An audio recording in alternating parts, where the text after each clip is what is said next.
The woman who ran from her shadow. Eleanor Hale stepped off the stagecoach into the New Mexico dust with nothing but a worn carpet bag and a lie she'd told herself for 300 miles, that she was here for employment, nothing more.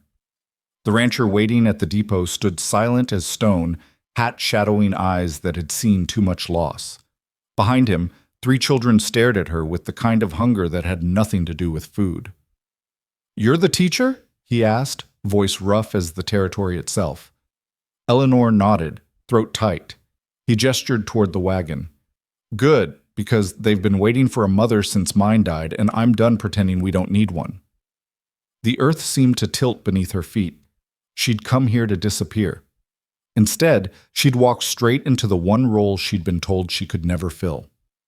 If you want to see how Eleanor's story unfolds in the unforgiving New Mexico territory, stay with me until the very end.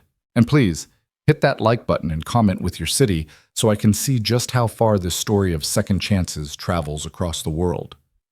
The stagecoach had rattled Eleanor's bones for 6 days straight, each mile taking her further from Boston's brick propriety and deeper into a landscape so vast it made her previous life feel like something viewed through the wrong end of a telescope. Small, distant, belonging to someone else entirely. She pressed her gloved hand against the window, watching New Mexico territory unfold in shades of amber and rust. The land stretched endless and indifferent, punctuated by sage and rock formations that looked like monuments to old battles. The other passengers, a whiskey drummer and a cattle buyer, had disembarked at earlier stops, leaving Eleanor alone with her thoughts and the rhythmic creak of wood and leather. The advertisement had been precise in its simplicity. Widowed rancher seeks educated woman for household management and children's instruction. Room, board, and wages provided. Remote location. References required. Eleanor had responded within the hour, her pen moving across the paper with the desperate efficiency of someone who understood that hesitation meant staying put. Staying meant enduring another pitying glance from her former fiancé's mother at church. Staying meant another well-meaning friend suggesting she accept her condition with grace.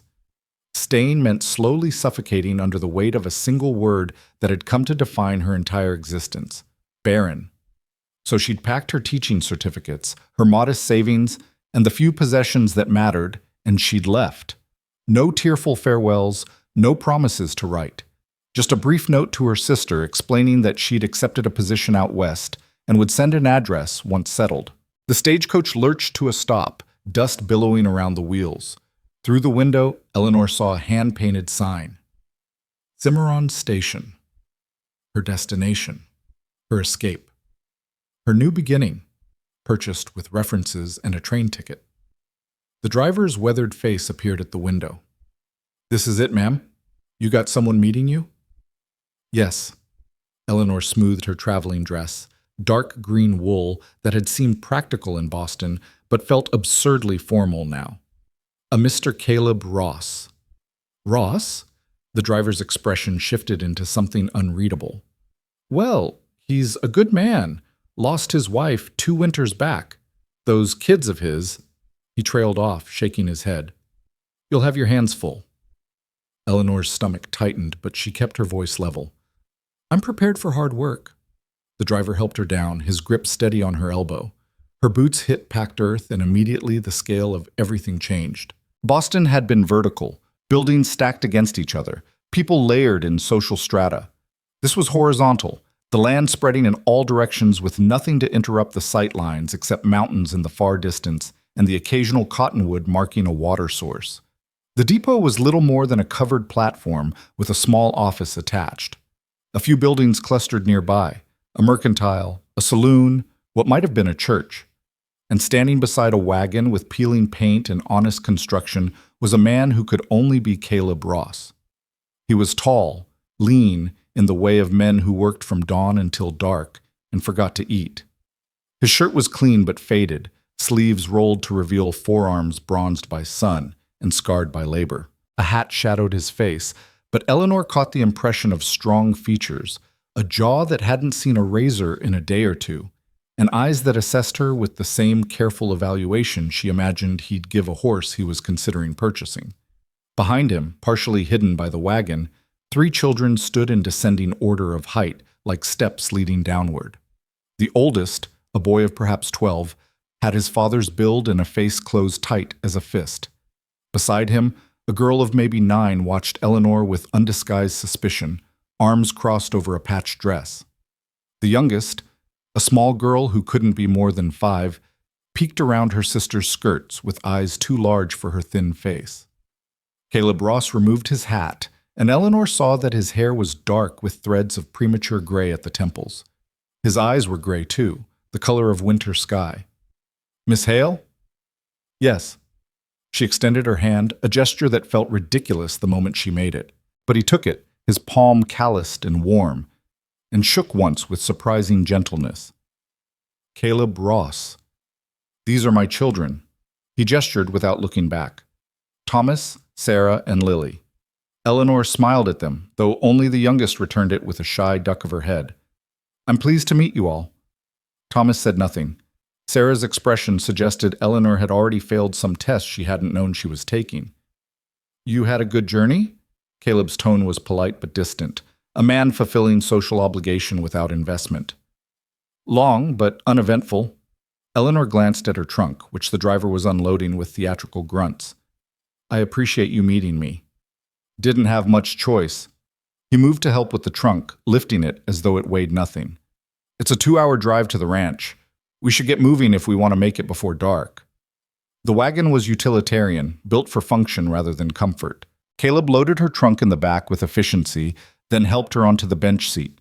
The children climbed into the wagon bed without being told, arranging themselves among sacks of flour and seed with the ease of long practice.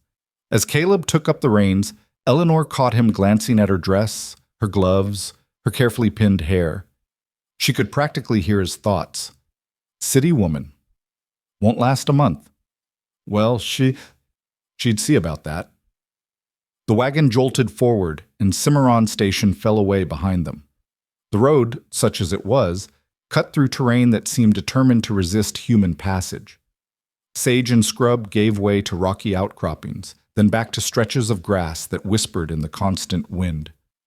The sky was bigger than Eleanor had imagined sky could be, a dome of blue so intense it hurt to look at directly. "You said in your letter you taught school in Boston," Caleb said after a long silence. "Yes. Girls aged 6 through 14.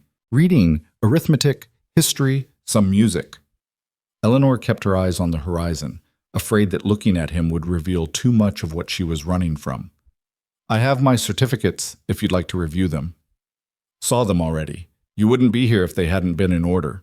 He guided the horses around a wash where recent rain had cut deep channels. "The children haven't had regular schooling since their mother passed. Thomas can read some. Sarah knows her letters. Lily's too young yet, but she's sharp." "I'll assess their current knowledge and develop appropriate lessons," Eleanor said, slipping into the professional tone that had always served her well. "How much time do you want devoted to education versus household duties?" Caleb's jaw tightened almost imperceptibly. "Education matters, but so does keeping the house running. My wife—" He stopped, started again. "Things have gotten away from me. The children need structure, meals at regular times, someone to mend their clothes and make sure they wash behind their ears, someone to—" He trailed off, and Eleanor understood what he couldn't say. Someone to be what they lost. "I understand," she said quietly. "I'll do my best." He glanced at her then, really looked at her, and Eleanor felt the weight of his evaluation. Whatever he saw made him nod once, sharply, before returning his attention to the road. Behind them, the children were silent.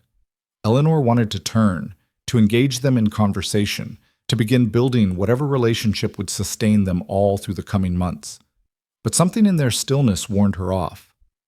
They were watching her, she knew, waiting to see what kind of woman their father had brought home. The sun was lowering when the ranch finally came into view. It sat in a shallow valley with hills rising behind it, positioned to catch the morning light. The house was adobe, single-story, with a deep porch that wrapped around 2 sides. Outbuildings clustered nearby, a barn that had seen better days, a chicken coop, a structure that might have been a smokehouse. A windmill turned lazily, its rhythmic creak carrying across the yard. It was, Eleanor thought with a strange lurch of her heart, both more and less than she'd imagined. More real, less forgiving. Caleb pulled the wagon to a stop near the house. Thomas, help me with the trunk. Sarah, show Miss Hale to her room. Lily, go gather eggs for supper. The children moved with practiced efficiency, each knowing their role without question. Sarah hopped down from the wagon with more grace than her dress and bare feet suggested she should possess. This way. The girl's voice was flat, offering nothing. She led Eleanor up the porch steps, which creaked under their weight, and through a door that stuck slightly in its frame. The interior was dim, shutters closed against the afternoon heat. As Eleanor's eyes adjusted, she took in a large main room that served as kitchen, dining area, and living space combined. A stone fireplace dominated one wall. A table that had been built by hand rather than purchased sat surrounded by mismatched chairs. Shelves held dishes and supplies in no particular order. Everything was clean enough, but there was a quality of abandonment to it all, as though the house was waiting for someone to remember it was supposed to be a home. Your room's back here. Sarah moved through the space without hesitation, navigating around furniture to a hallway that led to the rear of the house. She pushed open a door to reveal a small bedroom with whitewashed walls, a narrow bed covered in a faded quilt, a washstand, and a trunk at the foot of the bed that looked like it hadn't been opened in years. This was... Sarah started, then stopped. You can put your things here. Thank you, Sarah. Eleanor set down the small bag she'd carried with her. It's a lovely room. The girl's expression suggested she knew a polite lie when she heard one. Supper's at 6. You're expected to cook it. She turned to leave, then paused in the doorway. If you can't cook, you should say so now. Pa doesn't like surprises. I can cook? Eleanor kept her voice gentle despite the challenge in Sarah's tone. Is there anything the family particularly likes? We eat what we have. Sarah's eyes were hard, protective. And we don't need anyone trying to replace our mother, no matter what Pa thinks. She left before Eleanor could respond, her bare feet silent on the wooden floor. Alone in the small room, Eleanor sank onto the bed and let out a breath she hadn't realized she'd been holding. What have I done? The quilt beneath her hands was beautiful despite its age, a double wedding ring pattern in blues and creams stitched with the kind of care that spoke of love and patience. Eleanor traced one of the interlocking circles with her finger, wondering whose hands had made it, whose bed it had graced before ending up on a spare room cot. Through the window, she could hear Caleb and Thomas moving her trunk, the thud of it hitting the porch, the scrape of wood on wood as they maneuvered it through the door. Male voices in brief consultation. Then Caleb's boots in the hallway, stopping outside her room. Miss Hale? A knock accompanied the question. Your trunk's here. I'll leave it in the hall unless you need help moving it. Eleanor opened the door. Caleb stood with his hat in his hands, looking distinctly uncomfortable to be standing outside a woman's bedroom. The hall is fine. Thank you. He nodded, already turning away. Kitchen's stocked. You'll find what you need for supper. The children eat simple food, nothing fancy. There's a water pump by the back door and a root cellar under the porch if you need vegetables. Mr. Ross? Eleanor stepped into the hallway, struck by sudden need to establish something. Understanding, boundaries, expectations, before this arrangement calcified into patterns that couldn't be changed. I want to be clear about my position here. You advertised for household management and teaching. Those are services I can provide competently, but I am not... She searched for the right words. I cannot be their mother. I hope you understand that. Something shifted in Caleb's expression, a flash of what might have been pain or anger before his face settled back into careful neutrality. Miss Hale, I don't expect you to replace Anna. No one could.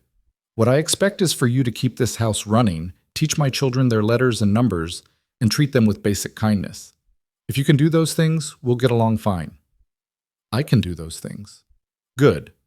He settled his hat back on his head. Supper at 6. We eat together at the table. The children say grace. After the meal, Thomas has evening chores in the barn. Sarah helps with dishes, and Lily goes to bed. You'll find the routine suits everyone better if you keep to it. He left her then, his boots echoing through the house and out the front door. Eleanor stood in the hallway, surrounded by walls that belonged to someone else's life, and tried to remember why she'd thought running away would be simpler than staying put. The kitchen revealed itself in layers as Eleanor explored. Flour and cornmeal in covered crocks, salt pork hanging in the pantry, potatoes and onions in the root cellar, along with preserved vegetables in mason jars. A cast iron stove that looked well maintained despite its age. Implements hung from hooks, ladles, spatulas, knives that had been sharpened so many times the blades were thin as secrets. Someone had loved this kitchen once. Someone had known where everything belonged and why. Eleanor could feel that presence in the organization of the space, even as she noted the small signs of recent neglect. Dust on the highest shelves, a water stain by the pump that suggested a leak left unattended, spices that had lost their potency through time and disuse. She lit the stove, grateful for the familiarity of the task. Built a fire the way her mother had taught her, using kindling and patience. Set water to boil for potatoes. Found a knife and cutting board and began peeling vegetables with methodical precision, letting the rhythm of the work settle her scattered thoughts. Through the window above the washstand, she could see Caleb and Thomas working together near the barn. The boy moved like his father, economical gestures, no wasted motion. They were mending fence, she realized, replacing a post that had rotted through. Thomas held the new post steady while Caleb tamped earth around its base. Their collaboration so practiced, they barely needed to speak. Sarah appeared in this kitchen doorway so silently, Eleanor jumped. "You're making dinner." It wasn't quite a question. Eleanor wiped her hands on a towel that needed washing. "Yes, I thought fried potatoes and salt pork with onions. There are green beans in the cellar I can heat as well. Will that be acceptable?" "It's what Ma used to make." Sarah moved to the dish shelves, began setting the table without being asked. 4 plates, 4 cups, 4 sets of utensils. She laid them out with care, making sure the spacing was even. She'd make biscuits too, on good days, with butter and honey. "I can make biscuits," Eleanor offered. "Would you like me to?" Sarah's hand stilled over the last fork. For a moment, Eleanor thought she'd made a terrible mistake, presumed too much. Then the girl nodded, once, barely perceptible. "Lily likes them." It was, Eleanor understood, as much approval as she was going to get. She found flour and lard, salt, and the last precious scraping of baking powder.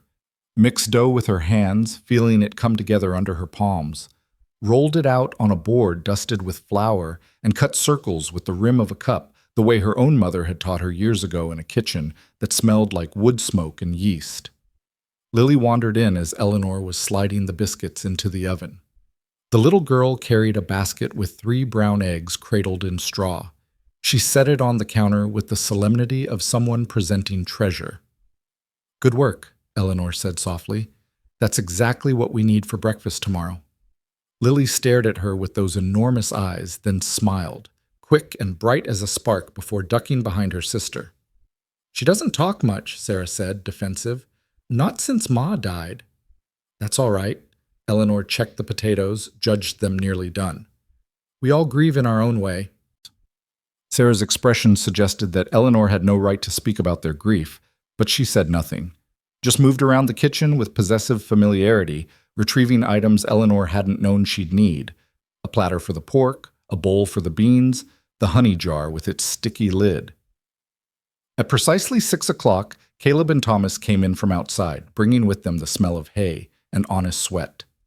They washed at the pump by the back door, Caleb helping Thomas reach the soap. When they settled at the table, Eleanor placed the food in the center. Nothing fancy, but hot and plentiful. The family joined hands automatically. Thomas on Caleb's right, Sarah on his left, Lily beside her sister. Eleanor stood uncertainly by the stove until Caleb gestured to the empty chair beside Thomas. "We're waiting on you, Miss Hale." She sat quickly, taking Thomas's hand and Sarah's. The boy's palm was calloused already, building toward the hands his father had. Sarah's grip was reluctant but firm. Caleb bowed his head. "Thomas." The boy's voice was quiet but steady. "For this food and those who prepared it, we give thanks.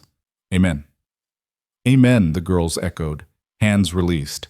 Food was passed without conversation, plates filled in order of age. Caleb served himself last, his portions modest despite the work Eleanor had watched him do. They ate in silence, broken only by the scrape of forks on plates and Lily's small pleased sound when she bit into a buttered biscuit. "These are good," Caleb said finally, nodding at the biscuits. Thank you. You're welcome. Eleanor helped Lily cut her pork into manageable pieces, an automatic gesture that made Sarah's fork pause halfway to her mouth. Thomas, how's the fence coming? Caleb's question was clearly part of a routine. Good, Pa. Should have the north pasture finished tomorrow if the weather holds. Good boy. Caleb's pride was quiet, but unmistakable. Sarah, did you finish your chores? Yes, Pa. Laundry's on the line. Chickens are fed. And Lily gathered eggs all by herself, Sarah added, putting her arm around her little sister. Didn't miss a single nest. Lily beamed and held up 3 fingers. The meal continued in this way. Small updates, quiet acknowledgments, a rhythm that had clearly been established long before Eleanor arrived. She was an intruder in it, she realized.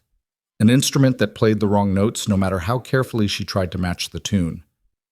After supper, Sarah and Eleanor cleared the table in silence while Thomas headed to the barn and Caleb settled into a chair by the fireplace with a piece of harness that needed mending. Lily shadowed her sister, carrying each plate to the wash basin with concentration that furrowed her small brow. I can finish this, Sarah said when the last dish was washed. You can, she gestured vaguely at nothing. Do whatever you need to do. Eleanor dried her hands on her skirt.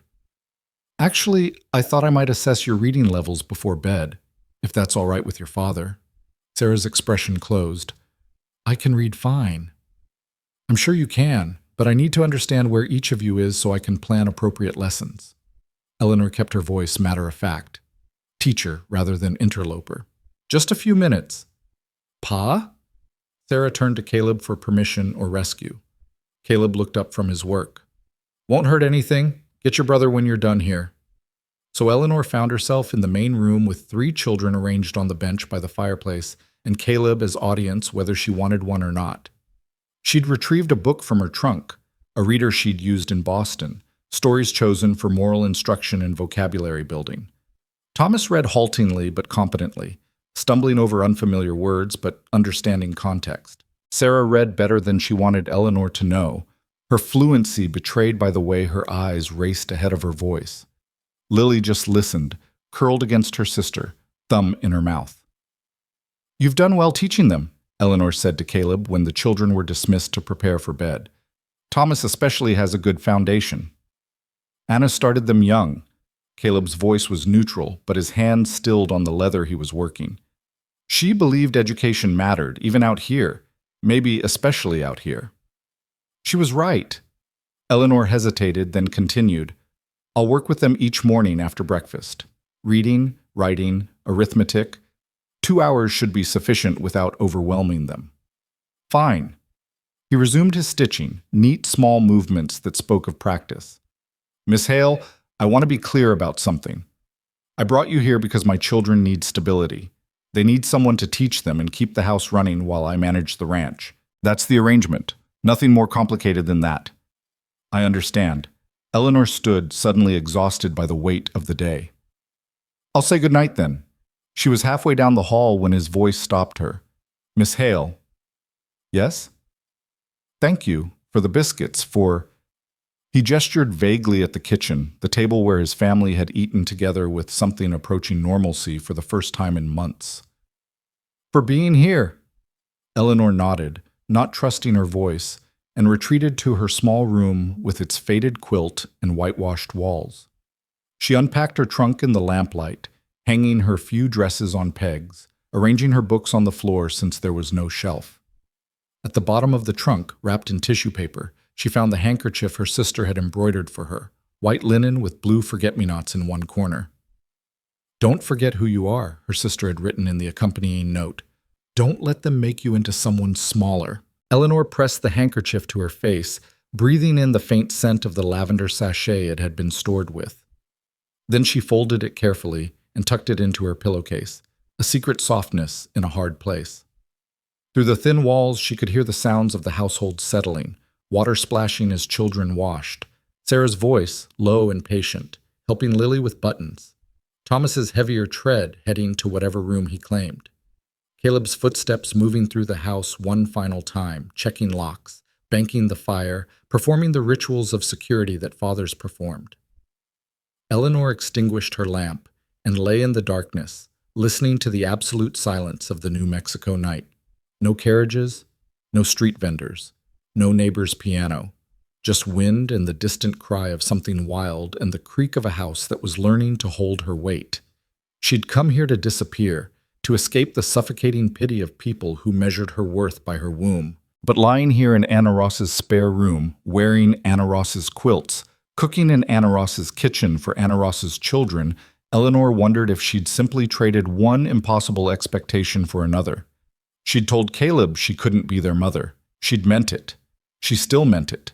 But as sleep finally claimed her, Eleanor's last conscious thought was of Lily's small smile over a buttered biscuit, and Sarah's reluctant trust in allowing her to read to them, and Thomas's careful handshake when he'd bid her goodnight. I cannot be their mother, she thought.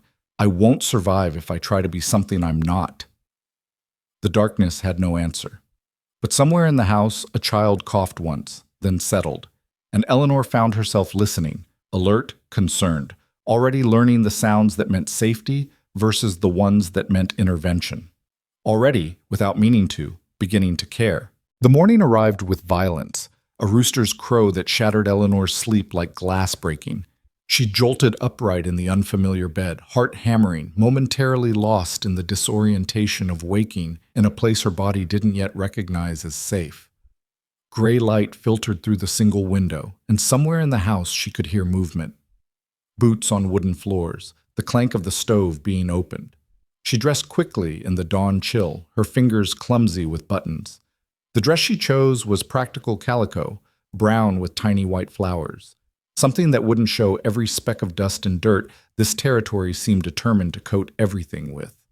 She braided her hair with efficient movements, pinned it close to her head, and splashed water from the basin on her face. The water was cold enough to make her gasp. When she emerged from her room, Caleb was already at the stove, feeding wood into its iron belly. He glanced up at her entrance, taking in her appearance with that same assessing look from yesterday. "Morning, Miss Hale. Coffee's on." "Thank you." Eleanor moved to the counter where a battered pot sat steaming. She poured herself a cup, black and strong enough to strip paint. "What time do the children wake?" "Sunup, usually. Thomas will be down soon. He's got animals to tend before breakfast. The girls sleep later if we let them." Caleb pulled a skillet from a hook on the wall. "I usually make breakfast, eggs and whatever else is handy, but if you're taking over the cooking—" "I am." Eleanor set down her coffee and took the skillet from him. Their fingers brushed in the exchange, and both pulled back as if burned. "Please, you have your work. I have mine." He nodded and retreated to the table with his coffee, watching her with an expression she couldn't quite read. Eleanor tried to ignore his scrutiny as she went about the business of making breakfast, cracking eggs into a bowl, slicing the salt pork thin, setting bread to toast on the stovetop. She moved through Anna's kitchen like a stranger in a foreign country, searching for familiar landmarks. "Mixing bowls to your left," Caleb said quietly. "Spatula's hanging behind you." "Thank you." Eleanor found the items, incorporated them into her work. The silence stretched between them, not quite comfortable but not hostile either, just two people learning to occupy the same space. Thomas appeared as the eggs were beginning to set, his hair wet from washing, his shirt buttoned wrong. He fixed it without being told, then headed outside to complete whatever chores couldn't wait for daylight. Through the window, Eleanor watched him move toward the barn with his father's purposeful stride, and something in her chest constricted. 12 years old and already carrying the weight of being the man his father needed him to become. Sarah emerged next, Lily's hand clasped in hers. The older girl had braided her sister's hair, though it was crooked and already beginning to unravel. Lily's dress was inside out, the seams showing, but Sarah's face dared Eleanor to comment. "Good morning, girls." Eleanor kept her tone light. "Lily, would you like me to help you turn your dress right?" Lily looked down at herself, then up at Sarah with worried eyes. "She's fine," Sarah said flatly. "She dressed herself." "I can see that." Eleanor crouched down to Lily's level, making herself smaller, less threatening. "You did a good job with the buttons. Those are tricky, but see how the seams are showing? That means it's inside out. Would you like to learn how to tell which way is right?" Lily hesitated, then nodded. Sarah's jaw tightened, but she said nothing as Eleanor gently helped the little girl out of her dress, showed her the difference between the inside stitching and the outside, then helped her put it back on correctly. The whole process took less than a minute, but when it was done, Lily smoothed her hands down the front of her dress with visible satisfaction. There. Perfect. Eleanor stood, meeting Sarah's hostile gaze with calm neutrality. Breakfast is almost ready. Would you help me set the table? It was the same dance as last night. Sarah moving through tasks with possessive familiarity, Eleanor trying to find her place without displacing anyone. They laid out plates and cups, poured coffee and milk, arranged the food on serving platters. By the time Thomas and Caleb returned from the barn, breakfast was waiting.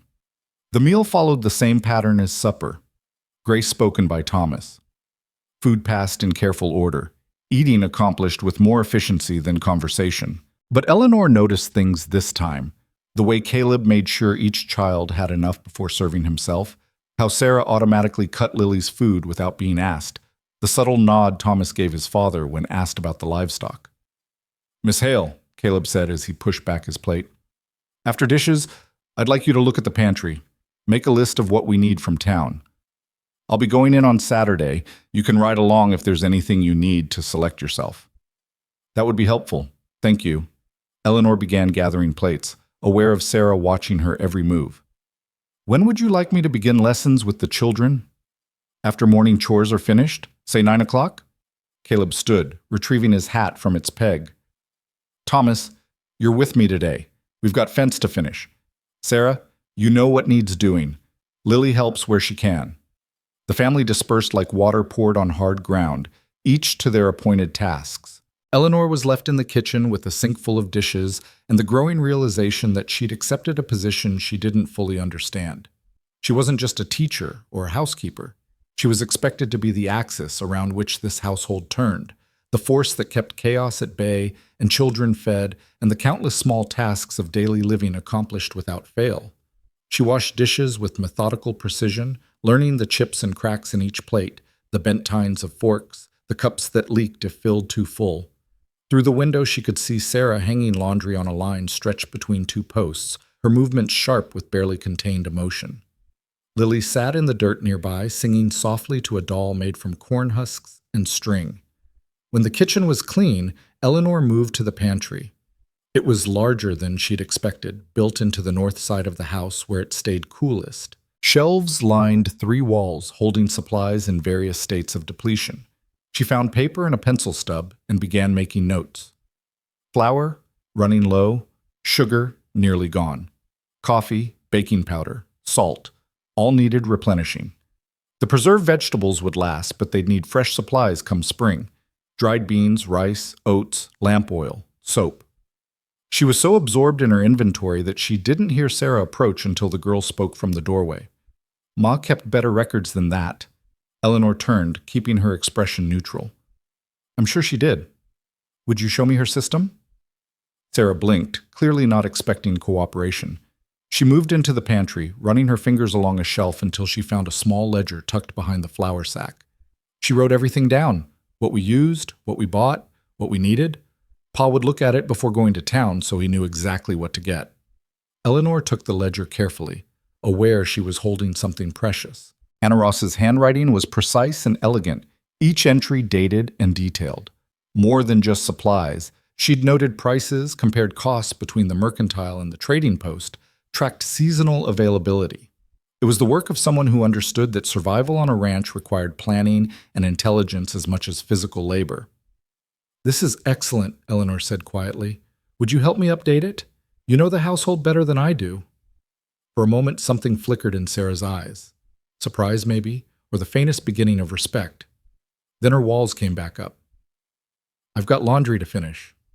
"Of course." Eleanor let her go, understanding that trust couldn't be demanded or rushed.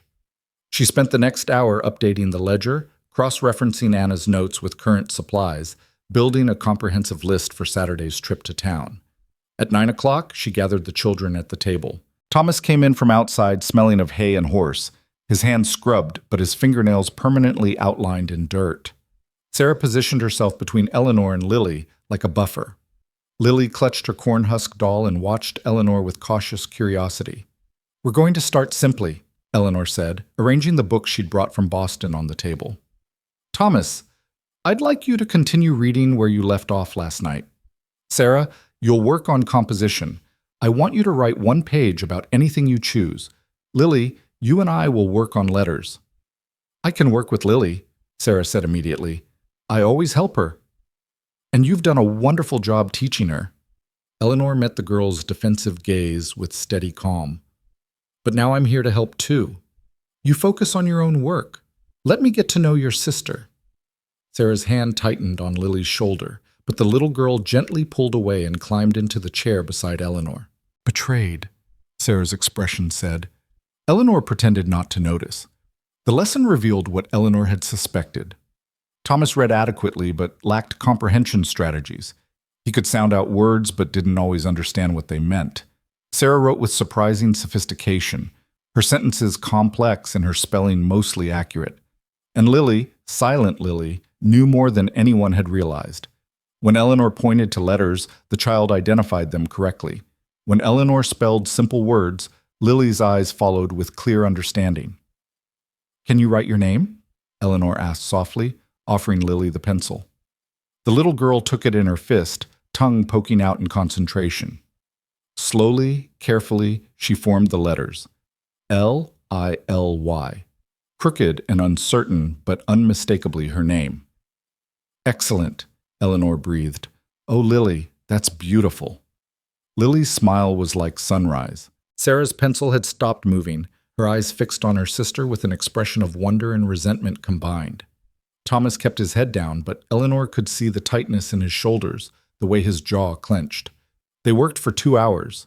Eleanor rotated between them, offering guidance and encouragement, correcting errors without criticism, praising effort as much as achievement. When she finally dismissed them to their other tasks, Thomas fled immediately. Sarah lingered, collecting books with unnecessary care.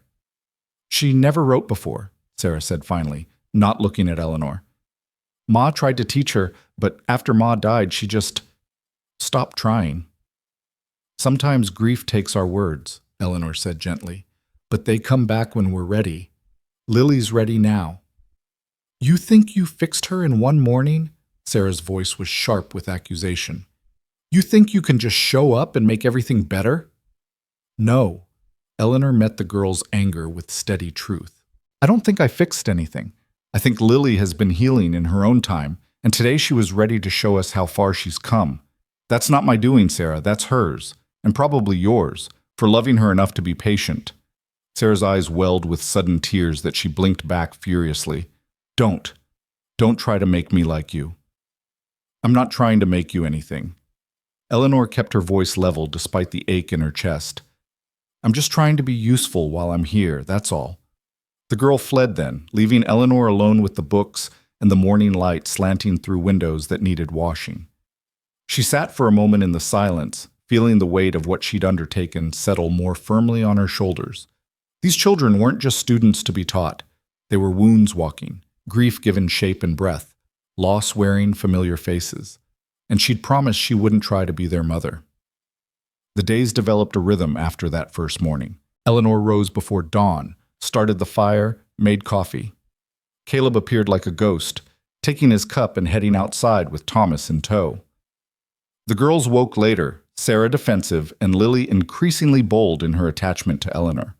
Breakfast, chores, lessons, dinner prepared while children completed afternoon tasks. Supper together at the table, grace and food, and the small exchanges that constituted family conversation. Evening quiet, books read by lamplight, children put to bed, Caleb working on endless repairs while Eleanor mended clothes or updated Anna's meticulous household ledgers. It was exhausting and repetitive, and nothing like Eleanor's life in Boston had been. It was also, she realized with some surprise, deeply satisfying in ways she hadn't anticipated. There was clarity in the work, tasks that had visible results, efforts that mattered in immediate and concrete ways. A meal cooked was a meal eaten. A lesson taught was knowledge gained. A sock mended meant warm feet when winter came. On Saturday, she rode into town beside Caleb, the wagon bed loaded with goods to sell, and the list of supplies they needed to buy. The road was rough, the journey long, but Eleanor found herself grateful for the excuse to see more of the territory that was now her home. Cimarron had grown slightly in the week since she'd arrived, or perhaps she was simply seeing it with clearer eyes. The mercantile was crowded with ranchers and their families, all stocking up for the coming weeks. Caleb introduced her with economic words. "This is Miss Hale. She's helping with the children and the house." That clearly satisfied no one's curiosity. The stares were immediate and assessing. Women's eyes traveling from Eleanor's practical dress to her bare ring finger to the wagon outside where Caleb Ross waited. She could practically hear the calculations, the judgments forming behind polite smiles. "How nice that Caleb found someone," a woman in an elaborate hat said, her tone suggesting it was anything but nice. "Those poor children have been without a mother's care for so long." "I'm their teacher and housekeeper," Eleanor said firmly. "Nothing more." "Of course." The woman's smile didn't reach her eyes. "Still, it must be difficult, living out there alone with a man, no matter how respectable the arrangement." Eleanor felt her face flush, but kept her voice steady. "Mr. Ross has been nothing but professional and courteous. His children are my priority." She completed her purchases quickly after that, aware of whispers following her between the shelves. The fabric she selected was practical cotton for children's clothes. The lamp oil, the soap, the spices, all chosen with Anna's ledger as guide. She added one extravagance, a small slate and chalk for Lily, who was progressing so quickly with her letters. Caleb was waiting by the wagon, loading sacks of feed. He took one look at Eleanor's face and frowned. "Trouble?" "Just talk." She helped him load her purchases, grateful for the physical work. "Nothing I can't handle. People like to speculate." His jaw tightened, "especially about a widower and a single woman living under one roof. I should have considered that before bringing you out here." "You were honest about the position. If people choose to see something else, that's their failure of imagination, not ours." Eleanor settled onto the wagon bench with more force than necessary. "I won't let gossip drive me away from work that needs doing." Caleb studied her for a long moment, then nodded. "Fair enough. But Miss Hale, you should know. If the talk gets worse, if it affects you or the children, we'll need to discuss options." "What options?" Eleanor's stomach tightened. "Marriage." The word dropped between them like a stone into still water. "Legal and proper for appearances. Nothing would need to change between us personally, but it would stop the whispers and protect everyone's reputation." Eleanor stared at him, unable to form words. Marriage. To this silent man she barely knew. For appearances. For protection. For... "Think about it," Caleb said, taking up the reins. "No pressure. But if it comes to that, the offer stands." They rode back to the ranch in silence, each lost in thoughts too complicated to share. Eleanor's mind spun with possibilities and consequences. A marriage of convenience would solve the social problem, yes, but it would also trap her in a role she'd spent 300 miles running from. Wife, mother, woman defined by her relationship to others rather than her own merits. And yet, a marriage license would give her legitimacy in the children's lives, would let her make decisions about their education and welfare without constantly deferring to Caleb, would ensure she couldn't simply be dismissed if he decided he no longer needed her services. Security. That's what he was offering, the very thing she'd come west to find. "I'll think about it," she said as they pulled into the ranch yard. "But I need time." "Take what you need." Caleb helped her down from the wagon, his hand steady on her elbow. "Like I said, no pressure." But there was pressure, Eleanor thought, as she watched him drive the wagon toward the barn. Pressure from the town's judgment, from the children's needs, from the simple mathematics of survival in a place where a woman alone had few good options. She'd run from Boston to escape being defined by what she couldn't give a husband. Now she was being offered marriage explicitly because it would give her and the children protection without requiring anything beyond practical partnership. It should have felt like victory. Instead, it felt like another kind of trap. That night, as she prepared supper, Sarah appeared at her elbow. The girl had been quieter than usual all day, helping with chores without her typical defensive commentary. Did something happen in town? Sarah asked, peeling potatoes with vicious efficiency. Pa seemed angry when you got back. Not angry, concerned. Eleanor measured coffee into the pot, careful to meet Anna's exact proportions. There was some talk about me living here. What kind of talk? The unkind kind. Eleanor set the pot on the stove. People making assumptions about your father and me that aren't true. Sarah's hand stilled. Are you leaving? The naked fear in that question stopped Eleanor's heart. What? No, why would you think that? Because they always leave. Sarah's voice cracked. Ma left. Even though she didn't want to, she died and left us. The woman who came before you lasted 3 weeks before she decided it was too hard and went back east. Everyone leaves. Eleanor set down the spoon she'd been holding and turned to face Sarah fully. I'm not leaving. I made a commitment to your father and to you children. Some gossip isn't going to change that. But if people talk, let them talk. Eleanor heard the fierceness in her own voice and didn't try to temper it. I've been talked about before, Sarah. I survived it then, and I'll survive it now. This work matters more than what small minds think of me. Sarah's eyes filled with tears she refused to let fall. Why? Why what? Why does it matter? Why do we matter? The girl's voice was raw with a child's desperate need to understand. You could teach anywhere, keep house for anyone. Why stay here with us? Eleanor opened her mouth to give the practical answer. The salary, the room and board, the escape from Boston. But looking at Sarah's tear-bright eyes and trembling chin, she found herself speaking a deeper truth. Because you're good students who deserve to learn. Because this house deserves to be a home again. Because your father is doing his best alone and shouldn't have to.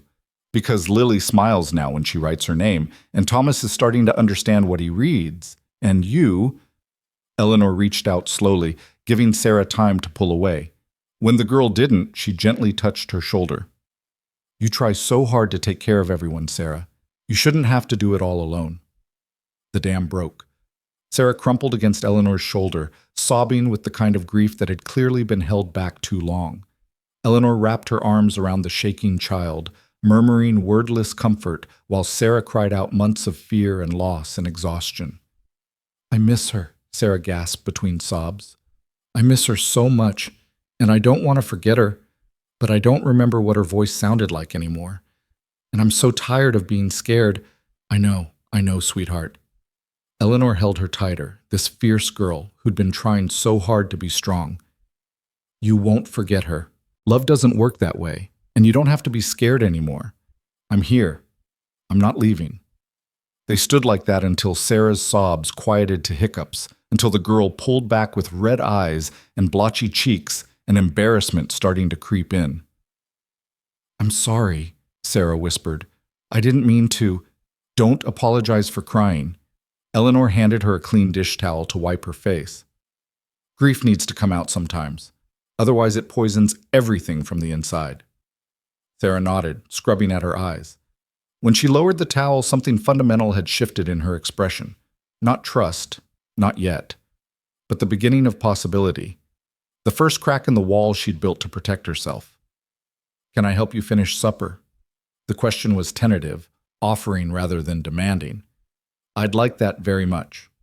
They worked side by side until the meal was ready, and if there was a new ease between them, neither commented on it directly.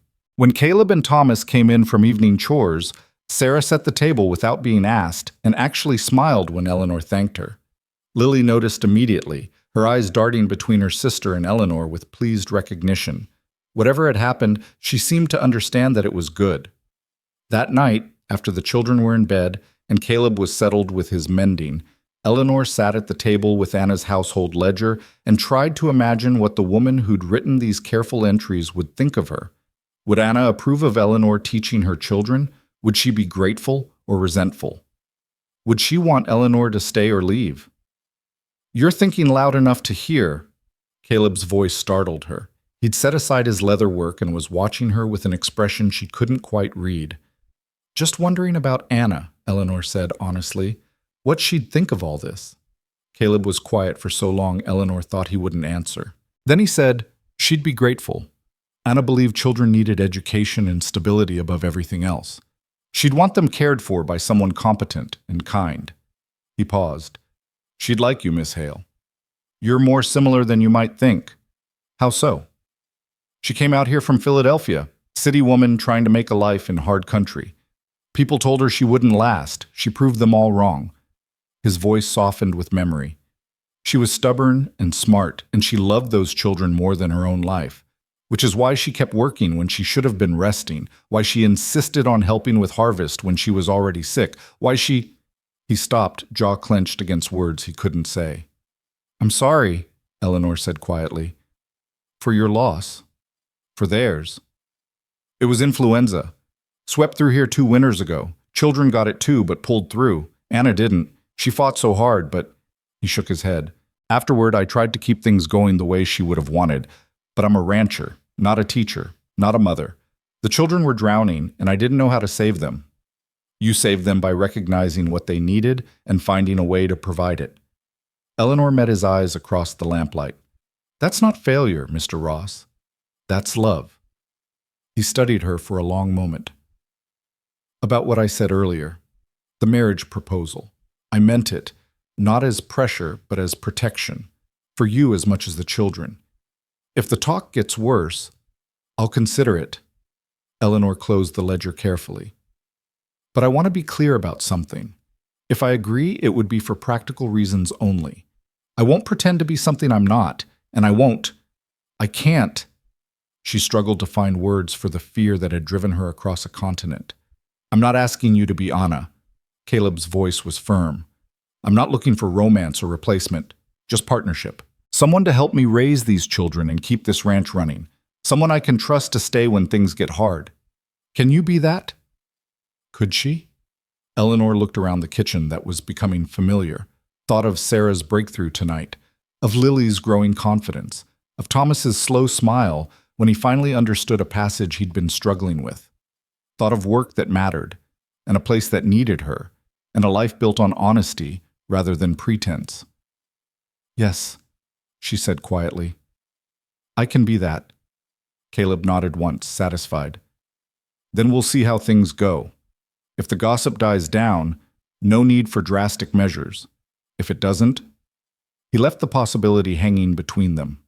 Eleanor excused herself and retreated to her room, where she sat on the edge of the bed with her sister's embroidered handkerchief pressed to her face. Don't forget who you are, the note had said. But who was she exactly? The broken woman who'd fled Boston, or the capable one who was building something here in New Mexico? The teacher who insisted she couldn't be a mother, or the woman who'd held Sarah while she cried? Through the thin walls, she could hear the house settling into sleep. Caleb's boots as he made his final rounds, the soft murmur of Sarah talking to Lily in their shared room. Thomas coughing once, then silence. A family. Not hers, but under her care nonetheless. And the truth Eleanor was beginning to understand was that care, repeated daily with patience and commitment, might transform into something that looked an awful lot like love, whether she planned for it or not. She was still afraid, still certain she would fail them somehow, prove inadequate to the role they needed her to fill. But as she finally extinguished her lamp and lay down to sleep, Eleanor found herself thinking not about escape, but about staying, about breakfast tomorrow and lessons, and the 1,000 small tasks that would weave her more tightly into the fabric of this household, about what it might mean to choose belonging instead of running. Outside, an owl called through the darkness. The wind whispered against the adobe walls. And Eleanor Hale, city woman and reluctant pioneer, closed her eyes and imagined what it might feel like to finally come home. The owl's call faded into morning bird song before Eleanor fully registered that she'd slept through the night without waking. No nightmares of Boston parlors and pitying looks. No anxious hours counting the ways she might fail. Just deep, dreamless sleep that left her rested in a way she hadn't been in months. She dressed quickly and emerged to find Caleb already at the stove, but this time he stepped aside when she entered, handing her the coffee pot without a word. A small gesture, but it spoke of acceptance. This was her domain now, and he was acknowledging it. The week that followed felt like crossing an invisible threshold. Sarah began sitting closer during lessons, sometimes offering observations about what Lily was learning or asking Eleanor questions about grammar that went beyond the assignments. Thomas started staying after his reading session to ask about words he'd encountered in the almanac Caleb kept by his chair. And Lily, sweet, silent Lily, began following Eleanor around the house like a devoted shadow, her corn-husk doll tucked under one arm and her slate under the other. "You're doing well with them," Caleb said one evening as they worked side by side in the kitchen, him cleaning his rifle while Eleanor kneaded dough for tomorrow's bread. Sarah smiled at supper. Actually smiled. I haven't seen that in months. She's a remarkable girl. Eleanor pressed her palms into the dough, feeling it yield and spring back. Carrying too much weight for someone her age, but remarkable. Like someone else I know. Caleb's tone was dry, but there was warmth underneath it. "You work harder than anyone I've ever hired, Miss Hale. The house hasn't run this smoothly since Anna was alive." Eleanor felt heat rise to her cheeks. "I'm just doing what was agreed upon." "You're doing more than that, and we both know it." He set the rifle aside, wiped his hands on a rag. "Which is why I need to tell you something. There's going to be an inquiry." The dough slipped from Eleanor's suddenly nerveless fingers. "What kind of inquiry?" "Territorial Children's Welfare Board. Someone in town must have written them, expressing concern about the children's living situation." Caleb's voice was carefully neutral, but Eleanor could see the tension in his shoulders. "They're sending a representative next week to assess whether the household is appropriate." "Because of me." Eleanor's throat tightened. "Because I'm unmarried and living here." "Most likely." Caleb met her eyes steadily. "Which brings us back to that conversation we had. If we were married, there'd be no question of impropriety. No grounds for removing the children from their home." "Removing them?" Eleanor's hands were shaking now. "They'd actually take them away from you?" "They have that authority if they determine the situation is unsuitable." Caleb's jaw clenched. And a single man with a live-in woman who's not his wife, no matter how proper the arrangement actually is, could be deemed unsuitable, especially with someone in town making formal complaints. Eleanor sank into a chair, her legs suddenly unreliable. "When is this inquiry?" "Thursday, 4 days from now." Caleb pulled out the chair across from her and sat down heavily. "Miss Hale, Eleanor, I know this isn't what you wanted. I know you came here to escape this exact kind of pressure, but those children have already lost one mother. If they lose this home too, if they get separated and sent to different families or an orphanage..." His voice broke slightly. "I can't let that happen." Eleanor looked at her hands, still dusty with flour, and thought about Sarah's breakthrough tears, about Lily writing her name with such fierce concentration, about Thomas asking what perseverance meant after reading it in a story. She thought about breakfast together at the table and lessons by lamplight, and the way this house was slowly becoming something that felt like home. What would the marriage entail? Her voice was steadier than she felt. "Legally, I mean. We'd need to go to town tomorrow, file the papers with the justice of the peace. He could perform the ceremony right there. Takes about 5 minutes. We'd sign the certificate, bring it home, and when the inquiry happens on Thursday, you'd be my legal wife." Caleb's expression was serious but not unkind. "Everything else stays the same. Separate rooms, same working arrangement, just with a piece of paper that protects everyone. And if I say no? Then I respect your choice, and we face whatever comes on Thursday without it." He reached across the table, not quite touching her hand, but close enough that she could feel the warmth of his palm. "I won't force this, Eleanor. You've already given up enough of yourself to come here. I won't ask you to sacrifice more unless you're willing." Eleanor closed her eyes, feeling the weight of the decision pressing down on her like physical force. Everything in her that had fled Boston screamed to refuse, to maintain the independence she'd fought so hard to claim. But there was another voice now, quieter, but growing stronger, that spoke of different kinds of freedom. The freedom to choose what mattered. The freedom to protect what she was building here. "If we do this," she said slowly, opening her eyes to meet his, "I need your word on something. This is legal partnership only. I won't share your bed, I won't pretend to be in love, and I won't tolerate anyone, including you, expecting me to be Anna's replacement in any way except the practical ones we've already established." "You have my word." Caleb's voice was solemn as an oath. I'm not looking for romance, Eleanor. I'm looking for someone I can trust to help me raise my children and keep this household running. You've already proven you're that person. The marriage license is just making it official, so no government busybody can tear apart what we're building. Eleanor took a deep breath, feeling herself step off an edge she couldn't see the bottom of. Then yes, we'll go to town tomorrow and do what needs to be done. Relief flooded Caleb's face so suddenly it was almost painful to witness. Thank you. I know it's asking a lot. We're asking it of each other. Eleanor stood, returning to her abandoned dough with hands that were almost steady now. For the children's sake, that's what matters. That night, Eleanor lay awake long after the house fell silent, staring at the ceiling and trying to comprehend what she'd agreed to. Tomorrow, she would become Mrs. Caleb Ross, wife to a man she barely knew, stepmother to 3 children who weren't hers, partner in a life she was still learning to navigate. It should have terrified her. Instead, there was an odd sense of inevitability to it, as if she'd been moving toward this moment since the instant she'd stepped off that stagecoach into New Mexico dust. Morning came too quickly. Caleb had arranged for a neighbor woman to watch the children, Mrs. Chen, a Chinese immigrant whose own ranch bordered theirs to the east. She arrived just after breakfast, a tiny woman with iron-gray hair and eyes that missed nothing. "So you're marrying the teacher?" she said to Caleb in accented but perfect English. "About time you made an honest woman of her before the town talked her reputation to shreds." "It's not like that," Caleb started, but Mrs. Chen waved him off. "Doesn't matter what it's like, matters what it looks like." She turned to Eleanor with a gaze that seemed to see straight through to bone. "You're doing right by these children. That's what matters. The rest is just paperwork and social nonsense." Eleanor found herself smiling despite her nerves. "Thank you, Mrs. Chen." "Call me May. We're neighbors now. Well, we will be once you're legally his wife." May shooed them toward the door. "Go on. Children will be fine with me. I brought almond cookies and I know all the best stories. They won't even notice you're gone." The ride to town was quiet, both of them absorbed in private thoughts. Eleanor wore her best dress, dark blue wool with a simple white collar.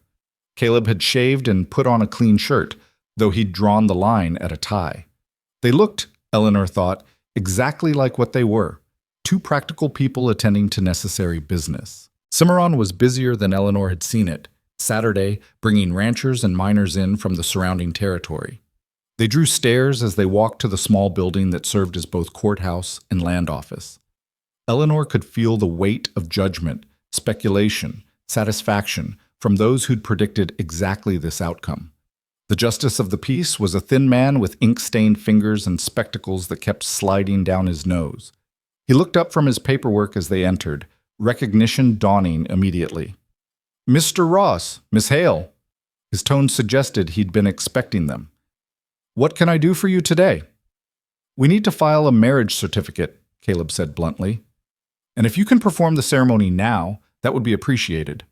The justice's eyebrows rose, but he was already reaching for the appropriate forms. "I'll need witnesses. 2 of them." Caleb glanced around the small office, clearly not having considered this requirement. Eleanor felt panic beginning to flutter in her chest. They couldn't do this without witnesses, but who in this town would stand up for them? "I'll witness." They both turned to find May Chen in the doorway, arms crossed over her chest. "Followed you. Figured you 2 practical fools wouldn't think about witnesses."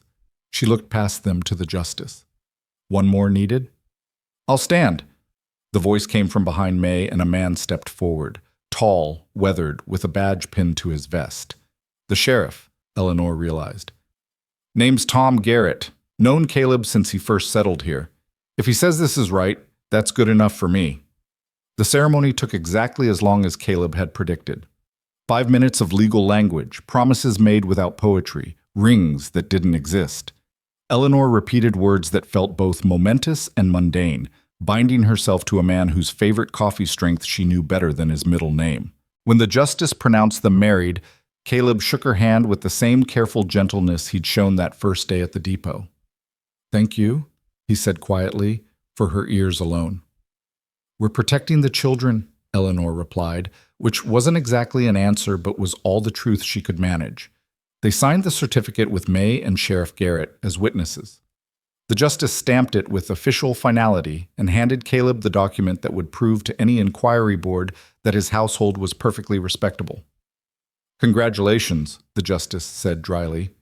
"May your marriage be as sensible as this ceremony." Outside, May pressed a small package into Eleanor's hands. "Wedding gift. Jasmine tea, very good quality. You look like you could use something calming." "Thank you, May." Eleanor clutched the package like a lifeline. "For everything." "You're welcome. Now go home to those children and stop looking so terrified. You just got married, not sentenced to death." May patted Eleanor's arm with surprising gentleness. "Though sometimes it feels like same thing, eh? But you picked a good man, even if you picked him for practical reasons. Could do worse." Sheriff Garrett tipped his hat to them both. "Ma'am, Caleb, I'll make sure Judge Preston knows about this before the inquiry. Might smooth things over some." The ride home was different from the ride in, weighted with the reality of what they'd done. Eleanor kept glancing at the certificate folded in Caleb's pocket, tangible proof of promises made and futures altered. "You all right?" Caleb asked as they turned onto the ranch road. "I'm not sure," Eleanor admitted. "Ask me again when the inquiry is over and the children are safe." "Fair enough." He was quiet for a moment, then added, "For what it's worth, I meant what I said before. Nothing has to change between us. You're still Eleanor, I'm still Caleb, and we're still just trying to give those kids a decent life." But everything had changed, Eleanor thought. She was a wife now, even if only on paper, Mrs. Ross instead of Miss Hale, legally bound to this man and this place in ways that made her previous commitments seem flimsy by comparison. The children were playing in the yard when they arrived, Lily chasing a ball while Sarah and Thomas helped May hang laundry. All three looked up at the wagon's approach, and Eleanor saw the question in their eyes even before Sarah voiced it. "Where did you go?" Caleb climbed down from the wagon, then helped Eleanor down with a hand on her elbow that felt different now, weighted with new significance. He cleared his throat, suddenly looking more uncomfortable than Eleanor had ever seen him. "We went to town to take care of some business, legal business." He pulled the certificate from his pocket, unfolded it with careful hands. "Miss Hale and I got married this morning." The silence was absolute. Thomas's jaw dropped open. Sarah's face went white. Lily looked between them with confused eyes, too young to fully understand, but sensing the enormity regardless. "Married?" Sarah's voice was barely a whisper. "You married her?" "Yes." Caleb knelt down so he was at eye level with his daughter. "There's going to be an inquiry on Thursday. People from the territorial government coming to make sure you children are being properly cared for. If Miss Hale, if Eleanor and I weren't married, they might decide our household wasn't appropriate. They might try to separate you." "Because of the talk in town." Sarah's eyes were bright with sudden understanding and anger. "Because people said bad things about her living here." "Yes." Caleb didn't try to soften it. "This way, there's nothing improper about the household. Eleanor is legally my wife, which makes her legally your stepmother. The inquiry board will have no grounds to separate our family. Is that what we are now?" Thomas's voice cracked slightly. "A family?" Caleb looked at Eleanor, and she saw the question in his eyes too. They'd done this for protection, for legality, for practical reasons that had nothing to do with emotion. But standing here in the yard with three children watching and waiting, Eleanor understood that the answer mattered more than any certificate. "Yes," she said firmly, stepping forward to stand beside Caleb. "We're a family. Maybe not a traditional one, maybe not the one any of us planned for. But we take care of each other, we work together, and we don't let anyone tear us apart. That's what families do."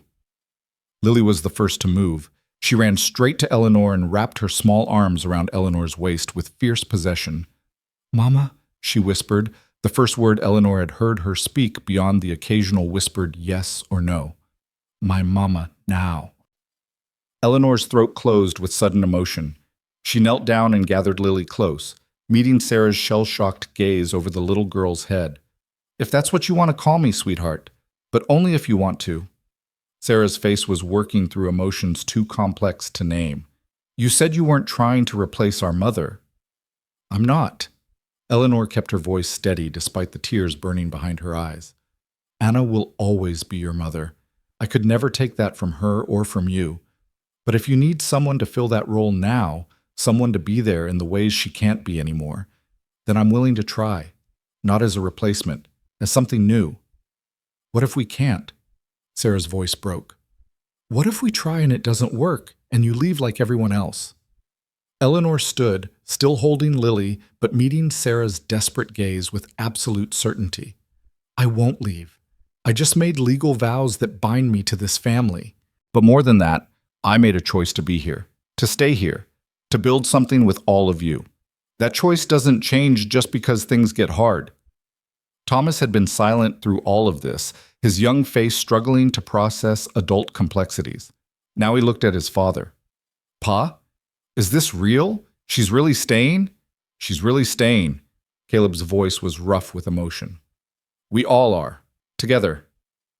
May, who had been watching from a respectful distance, chose that moment to clap her hands together. Good. Family drama is settled. Now I go home to my own family, who is probably wondering where I disappeared to. Eleanor, those cookies I brought are in the kitchen. Feed these children something sweet. They look like they need it. She paused at the gate, looking back with a smile that crinkled her whole face. Congratulations on your marriage. May it be long and boring and full of healthy children who drive you only slightly crazy. After May left, the family stood in the yard in awkward silence, nobody quite sure how to proceed. Eleanor took a breath and made an executive decision. I think we should have a special supper tonight, to mark the occasion. Thomas, would you help me bring up preserves from the root cellar? Sarah, can you set the table with the good dishes? And Lily, you can help me choose which cookies we're having for dessert. The familiar rhythm of tasks broke the paralysis. The children scattered to their assigned duties, and Eleanor found herself alone with Caleb in the yard. That went better than I feared, he said quietly. Lily called me Mama. Eleanor's voice trembled slightly. I didn't expect that. She's young enough to need it without fighting it. Caleb studied Eleanor's face. Does it bother you? If it does, we can talk to her. No. Eleanor surprised herself with the certainty. No, it doesn't bother me. It terrifies me because what if I fail her? What if I'm not enough? But it doesn't bother me. You won't fail her. You haven't failed any of them yet. Caleb hesitated, then added, Anna would approve, I think. Of you, of this. She'd want her children loved and protected, however that needed to happen. Eleanor nodded, not trusting her voice. Then she straightened her shoulders and headed toward the house, where children waited and supper needed cooking and a new life as Mrs. Caleb Ross required navigation. The inquiry happened on Thursday as scheduled. 2 officials arrived in an official-looking carriage, a severe woman with a clipboard and a tired-looking man who seemed to wish he were anywhere else. They inspected the house with critical eyes, asked the children questions in stern voices, examined Eleanor and Caleb's marriage certificate with obvious suspicion. This is very recently filed, the woman said, her tone suggesting fraud. Yes, ma'am. Caleb's voice was respectful but firm. We saw no reason to delay once we'd made our decision. How convenient, right before our scheduled visit. Convenient for us, inconvenient for whoever tried to make trouble where there wasn't any. Caleb met her gaze steadily. My wife runs a good household and teaches my children well. You're welcome to examine their schoolwork, inspect our supplies, ask whatever questions you need, but you won't find anything improper because there's nothing improper to find. The officials separated the children for individual interviews. Eleanor waited in the kitchen with her hands clenched in her lap, listening to muffled voices from the main room and trying not to imagine worst-case scenarios. When Sarah emerged, she came straight to Eleanor. I told them the truth, that you're a good teacher and you take care of us, and the house is better now than it's been since Ma died. I told them. She paused, swallowing hard. I told them you're not trying to replace Ma, but you're trying to be what we need now. And that's enough. Eleanor pulled Sarah into a fierce hug. Thank you, sweetheart. Thomas was next, looking shaken but resolute. They asked if Pa ever leaves us alone with you. I said yes, all the time, because you're our stepmother now, and that's what stepmothers do. They seemed surprised we knew the word stepmother. You did well, Eleanor assured him. When Lily went in for her interview, she carried her slate with her.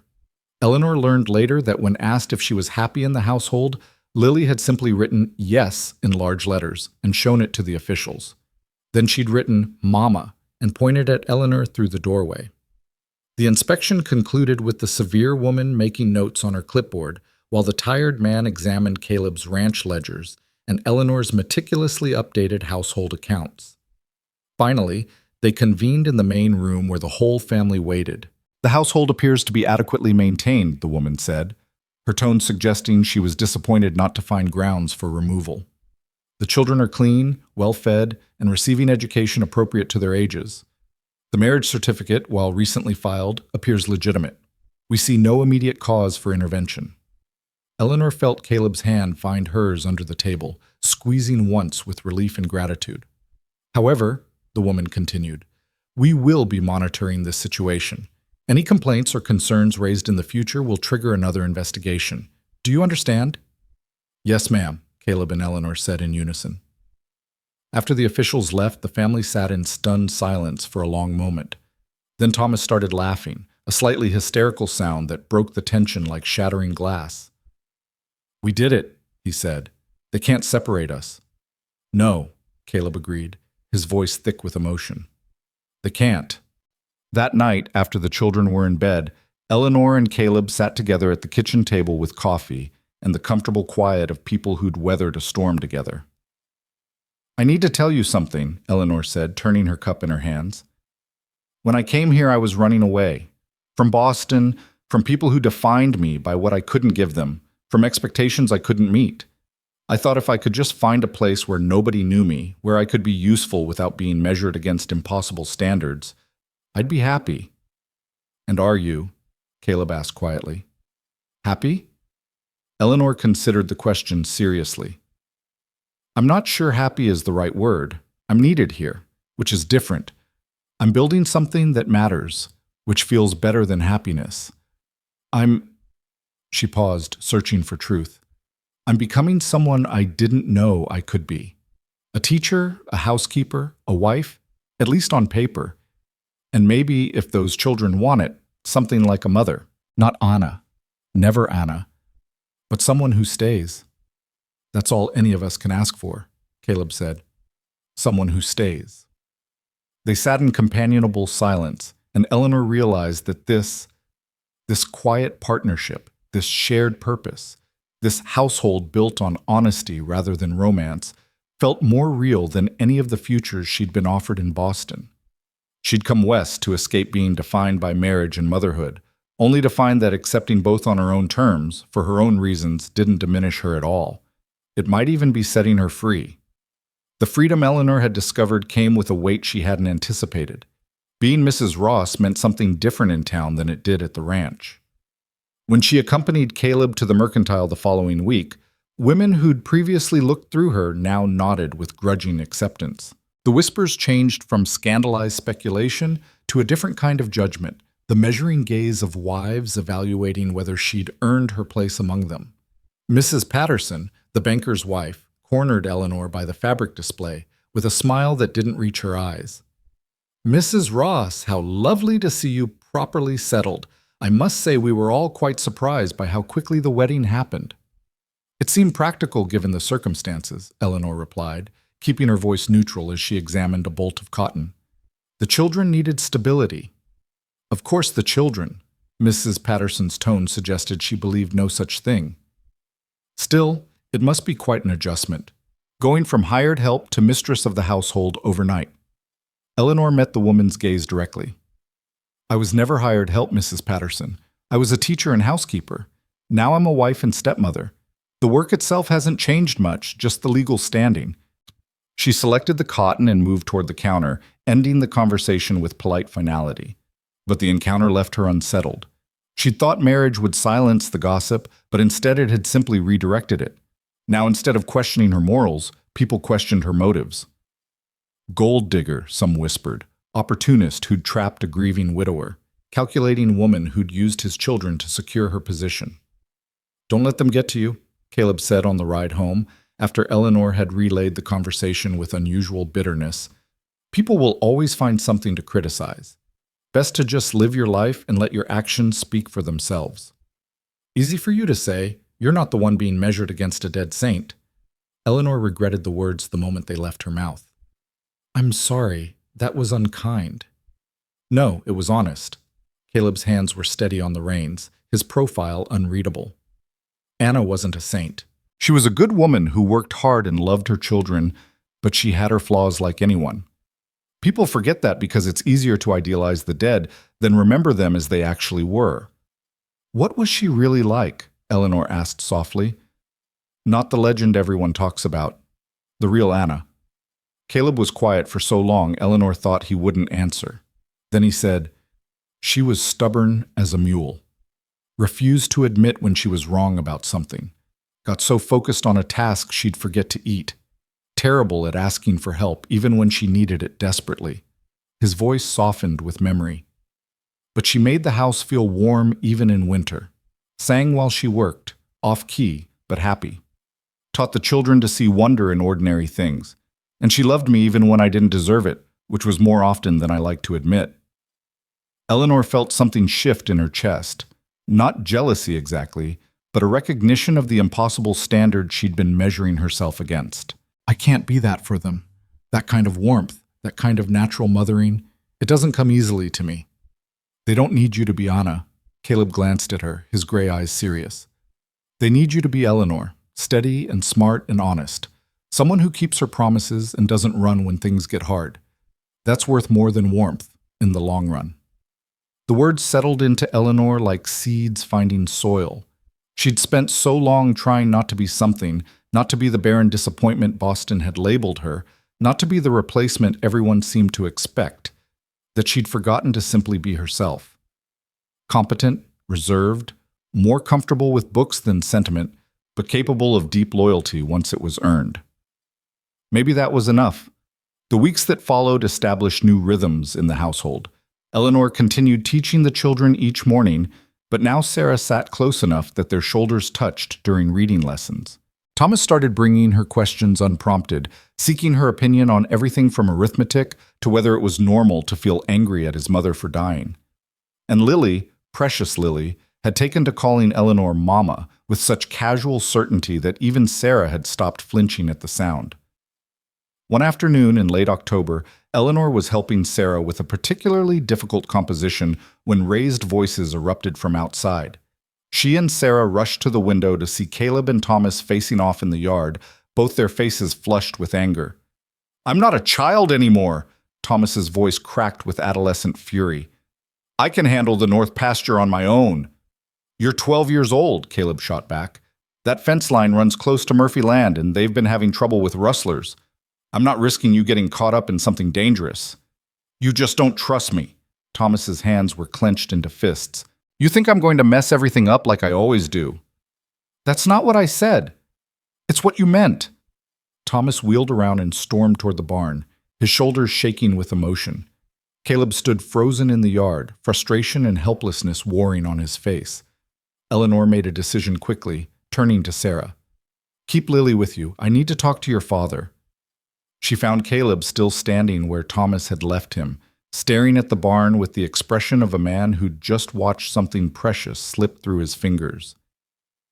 He's 12, Eleanor said quietly, coming to stand beside him. Old enough to want independence, young enough to not know how to ask for it properly. I know that. Caleb's voice was rough. But he doesn't understand the dangers. Murphy's had 2 heads stolen in the past month. There are men out there who wouldn't think twice about hurting a boy if he got in their way. So tell him that. Not as a father laying down law, but as one rancher explaining reality to another. Eleanor touched his arm gently. He needs to feel trusted, Caleb. He's been the man of this house in his own mind since Anna died. Now you're back to full strength, and he doesn't know where he fits anymore.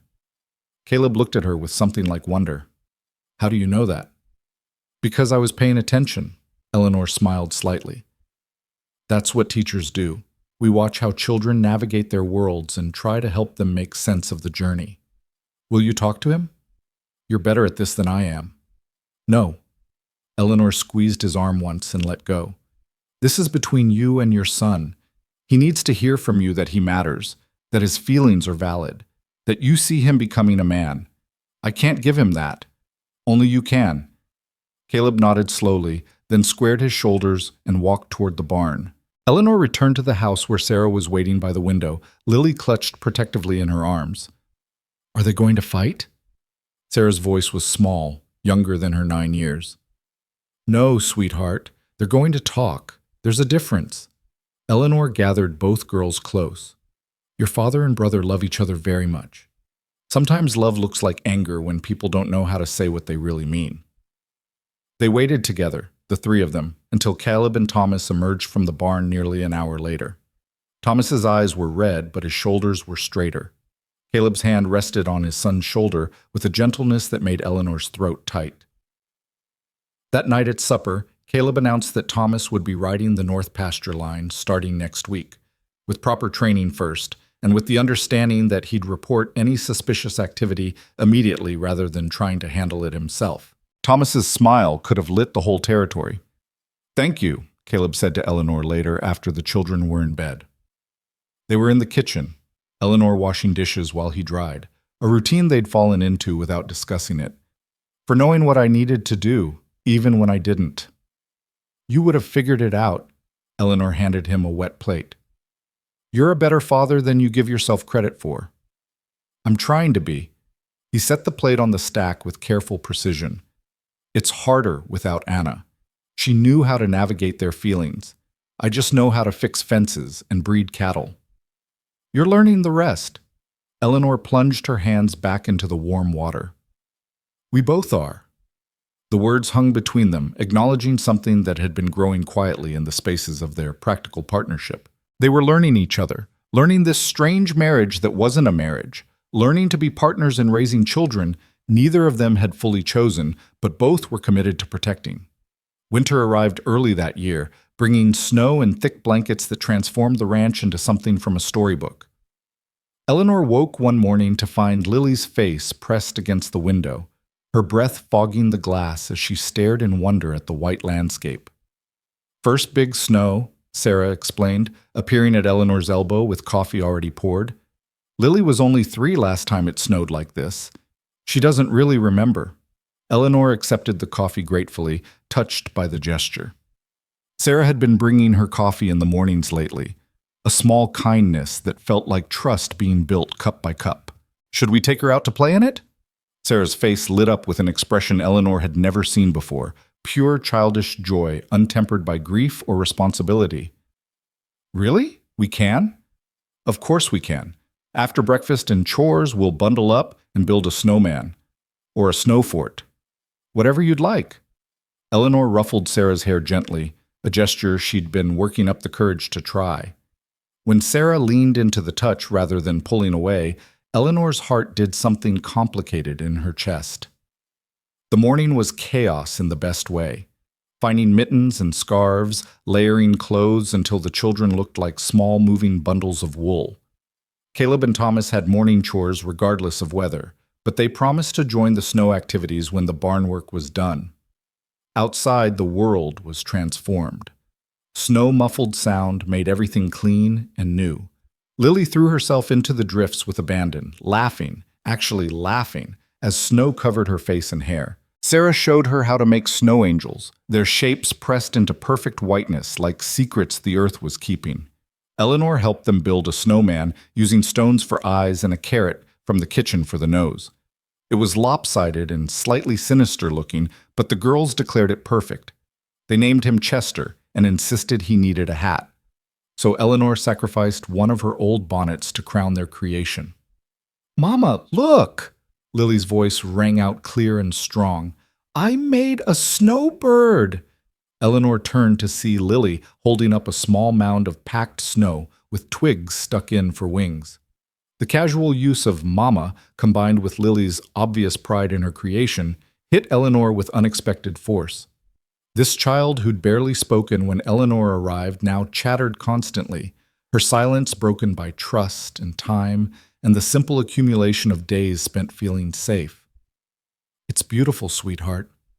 Eleanor crouched down to examine the snowbird properly, very creative with the wing placement. "It's like the birds that come to our feeder," Lily explained seriously. The brown ones with the red on their chests. Robins, Sarah supplied. Ma used to say they were her favorite because they meant spring was coming. The mention of Anna could have been awkward, but Sarah's tone was matter-of-fact, sharing a memory rather than wielding it as a weapon.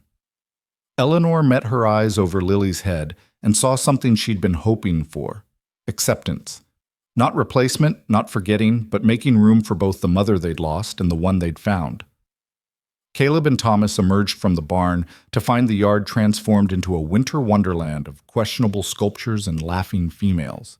Thomas immediately joined in, helping Sarah build a snow fort while Caleb stood beside Eleanor, watching his children play with an expression of such profound relief it was almost painful to witness. "Haven't heard them laugh like that in 2 years," he said quietly. "They're healing." Eleanor brushed snow from her skirts. "It takes time, but they're getting there. Because of you." Caleb turned to face her fully. "I know we agreed this marriage was just for legal protection, but Eleanor, you've given them something I couldn't. Hope that life can be good again, that it's okay to be happy even though their mother is gone." Eleanor felt heat rise to her cheeks despite the cold. "I'm just doing what any—" "Don't." Caleb's voice was gentle but firm. "Don't diminish what you've done. You came here as a stranger and turned this house back into a home. You've earned the right to take credit for that." Before Eleanor could respond, a snowball hit Caleb square in the back. They turned to find Thomas trying to look innocent while Sarah giggled behind her hand. "Oh, you think that's funny?" Caleb's grin was sudden and transformative. He scooped up snow with speed that suggested practice. "Eleanor, we're under attack. Time to show these children how it's done." What followed was chaos. Snowballs flying, alliances forming and breaking, laughter echoing across the white landscape. Eleanor found herself dodging and throwing with abandon, her careful reserve forgotten in the pure joy of play. When Caleb grabbed her hand to pull her behind the dubious shelter of Chester the Snowman, she didn't pull away. When Thomas declared her the best shot on their team, pride swelled in her chest. When Lily abandoned the battle to hug Eleanor's legs and declare this the best day ever, Eleanor had to blink back tears. They stumbled back into the house eventually, wet and freezing and happier than Eleanor could remember being in years. She made hot cocoa while the children changed into dry clothes, Caleb helping to stoke the fire back to roaring life. "Thank you," he said as she handed him a steaming cup. "For today, for every day, for being exactly who they needed you to be." Eleanor wanted to say something profound, something that would capture the strange gratitude she felt for this life she'd stumbled into. But all that came out was, "Thank you for letting me stay." The look he gave her suggested he understood everything she hadn't said. December brought unexpected challenges. A cold snap froze the water pump, requiring Caleb to break ice from the trough twice daily. Thomas caught a fever that had Eleanor sitting beside his bed through 2 long nights, monitoring his temperature and forcing fluids while Caleb paced the hallway outside. Sarah took over teaching Lily during the crisis, proving she'd absorbed more from Eleanor's lessons than anyone had realized. When Thomas finally broke the fever and demanded real food, Eleanor nearly wept with relief. She made him broth and biscuits, sat beside his bed while he ate, and let him hold her hand when exhaustion made him vulnerable enough to accept comfort. "I'm glad Pa married you," he said drowsily, fighting sleep, "even if it was just for paperwork. You're good at being here." Eleanor's throat tightened. "I'm glad I'm here too."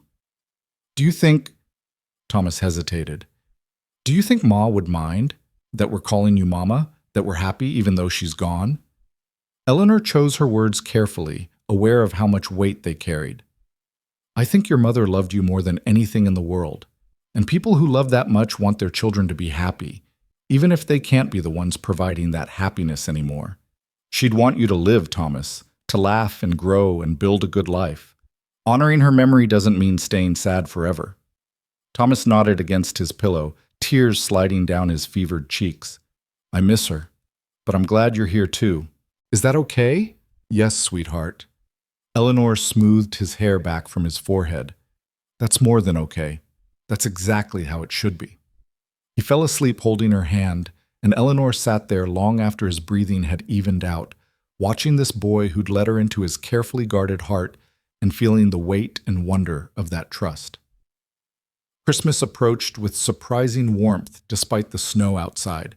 Eleanor had never celebrated much in Boston. Her family was small and reserved, marking the day with church and a modest meal. But Anna had left traditions that the children remembered and cherished, and Eleanor was determined to honor them. Sarah showed her how Anna had decorated with pine boughs and red ribbon, how she'd made special cookies in shapes of stars and trees, how she'd told stories by the fire on Christmas Eve about shepherds and wise men, and a baby born in a stable. "Will you tell the stories this year?" Sarah asked tentatively. "The way Ma used to?" Eleanor's first instinct was to refuse, to suggest Sarah tell them instead. But looking at the girl's hopeful face, she understood what was really being asked. Sarah wanted to know if Eleanor could carry forward what Anna had started, if she could hold traditions sacred while making them her own. "I'd be honored," Eleanor said, "but you'll need to help me remember all the details, your mother's way of telling them." They spent an evening in preparation, Sarah recounting the stories while Eleanor took notes, learning the particular phrases and inflections that made these narratives special to the Ross children. It was an act of such profound trust that Eleanor felt the responsibility of it settle deep in her bones. On Christmas Eve, with the fire crackling and pine scent filling the air, Eleanor gathered the children close and began the familiar stories. She stumbled over some words, forgot others, but Sarah whispered prompts, and Thomas smiled encouragement and Lily's eyes grew round with wonder. Caleb listened from his chair, his expression unreadable, until Eleanor caught the shine of tears on his cheeks. Afterward, they exchanged simple gifts. Eleanor had knitted scarves for each child, using wool she'd purchased on their last trip to town. The children gave her small treasures, a drawing from Lily, a carved bookmark from Thomas, a recipe book from Sarah with Anna's recipes carefully copied inside. "So you can make things the way Ma did," Sarah explained, "but also so you can add your own. There are blank pages at the end." Eleanor clutched the book to her chest, unable to speak past the lump in her throat. Caleb's gift was last and simplest, a framed photograph of the family, taken by the traveling photographer who'd passed through town in November. Caleb and Eleanor stood behind the three children, formal and proper. But if you look closely, you could see Eleanor's hand resting gently on Lily's shoulder, Caleb's on Thomas's, Sarah positioned exactly between them all, as if she was the bridge holding everyone together. "For your room," Caleb said quietly, "so you remember you belong here." Eleanor looked at the image. This family she'd somehow become part of, this life she'd built from practical necessity that had transformed into something real, and felt the last of her Boston ghosts finally release their hold. "I won't forget," she whispered. That night, as she prepared for bed, Eleanor caught her reflection in the small mirror above her washstand. She looked different than she had when she'd arrived, thinner from the work, more weathered from the sun and wind, but also more solid somehow, more present. A woman who knew her worth not because someone had told her, but because she'd proven it daily through actions and choices and showing up even when things were hard. Mrs. Caleb Ross, she thought. Eleanor Ross. A name she'd taken for legal protection had become an identity she'd grown into. She was a teacher, a housekeeper, a stepmother, a wife, at least on paper. She was someone children trusted and a man respected. She was enough, exactly as she was. A soft knock interrupted her thoughts. "Eleanor?" Caleb's voice through the door. "Can I speak with you for a moment?" She opened the door to find him in the hallway, still dressed, but looking uncertain in a way she rarely saw from him. "Is everything all right?" "Yes, I just—" He ran a hand through his hair, a gesture she recognized as nervousness. "I wanted to say something before I lost my courage." Eleanor's heart began beating faster. "All right." This marriage started as a legal arrangement, protection for the children and for your reputation. We agreed nothing would change between us personally. Caleb met her eyes, his own gray gaze steady despite the vulnerability in his voice. "But things have changed, Eleanor, at least for me. And I need to know if they've changed for you too." Eleanor's breath caught in her throat. The hallway suddenly felt too small, too intimate, with Caleb standing close enough that she could see the firelight from the main room reflected in his eyes. She'd spent months building careful walls between what this marriage was supposed to be and what it was becoming, and now he was standing here asking her to acknowledge that those walls had crumbled somewhere along the way without either of them noticing. Changed how? Her voice was steadier than she felt. Caleb took a breath, and she watched him gather courage the same way he gathered himself before difficult ranch work, with determination and honesty. I respect you, Eleanor. I admire your intelligence and your strength. I'm grateful for everything you've done for my children. But somewhere in the past few months, gratitude became something else, something more. He paused, searching her face. I've come to care for you, not as a housekeeper or even as a partner in raising the children, as a woman I want to build a real life with, a real marriage. Eleanor's heart was hammering so hard she was certain he could hear it. Every instinct screamed at her to retreat, to protect herself, to refuse before she could be hurt. She'd built this entire life on the premise that she would never be enough for a man who wanted a true wife, a real mother for his children, that her barrenness made her fundamentally insufficient for the role everyone seemed to want her to fill. But looking at Caleb's face, vulnerable and open in a way she'd never seen him, Eleanor realized something profound. He wasn't asking her to be something she wasn't. He was asking her to be exactly who she'd already become, the woman who'd made his house a home, who'd loved his children into healing, who'd proven day after day that worth wasn't measured by what you could give a man, but by who you chose to be. I'm afraid, she admitted, her voice barely above a whisper. I came here because I'd been told I wasn't enough, that I couldn't be a real wife because I can't bear children. And even though you already have children, even though that's not what you're asking of me, I'm terrified that eventually you'll realize I'm still not enough, that I'm too reserved, too practical, not warm enough, or maternal enough, or stop. Caleb's hands came up to cup her face with a gentleness that made her eyes sting. Eleanor, you are exactly enough. You're more than enough. You think I don't see how Sarah watches you for approval now, instead of looking at you like an intruder? How Thomas comes to you first when he's troubled? How Lily lights up every time you walk into a room? His thumbs brushed away tears she hadn't realized were falling. You think I don't notice how you've made this house feel alive again? How you've given my children back their childhood while teaching them to be strong and capable? How you've helped me become a better father just by being patient enough to show me what I was missing? That's just practical partnership, Eleanor tried, but her voice wavered. No, it's not. It's love, Eleanor. Maybe not the romantic kind that starts with poetry and courtship, but the real kind that's built through shared work and mutual respect and choosing each other every single day. Caleb's eyes searched hers. I'm choosing you, not because I need a housekeeper or a teacher for my children, because you're the woman I want to wake up beside and work alongside and build a future with. The question is whether you can choose me too. Eleanor thought about Boston, about the life she'd left behind, about the woman who'd boarded that stagecoach convinced she was running away from everything she couldn't be. Then she thought about the woman she'd become here. Stronger, surer, someone who'd discovered that the most important kind of motherhood had nothing to do with biology and everything to do with showing up. Someone who'd learned that worth wasn't given by others, but claimed through action and choice, and refusing to let fear dictate the shape of her life. I choose you, she whispered.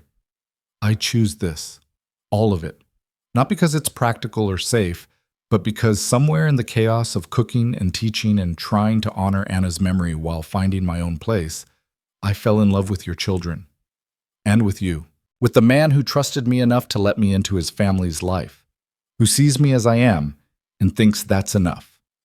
The kiss was gentle at first, tentative, two people learning a new language after months of careful distance.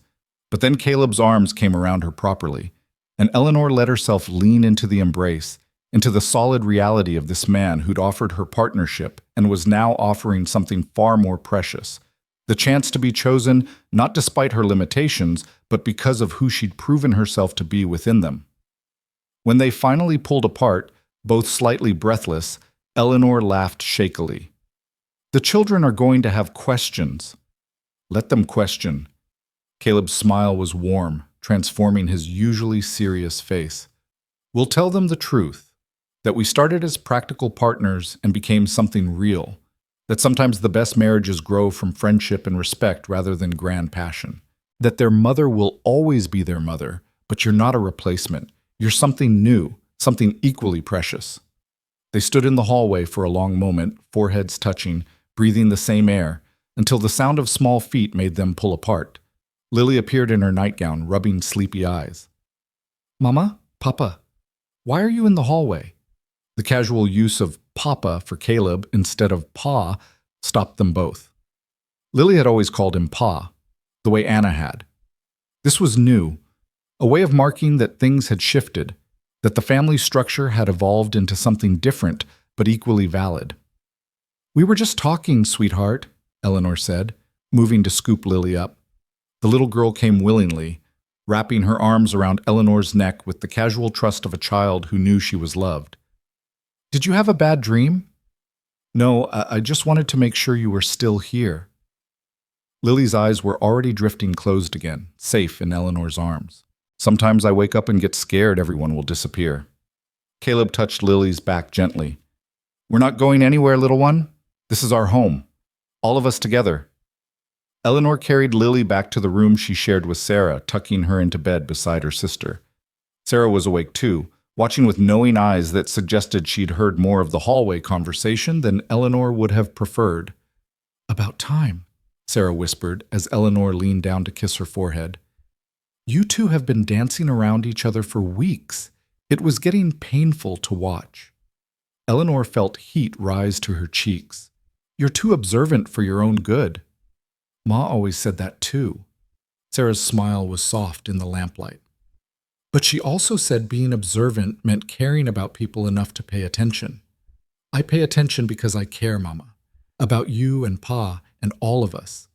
I want us to be happy, really happy, not just pretending." "We are happy," Eleanor assured her, "and we're going to keep being happy. Together."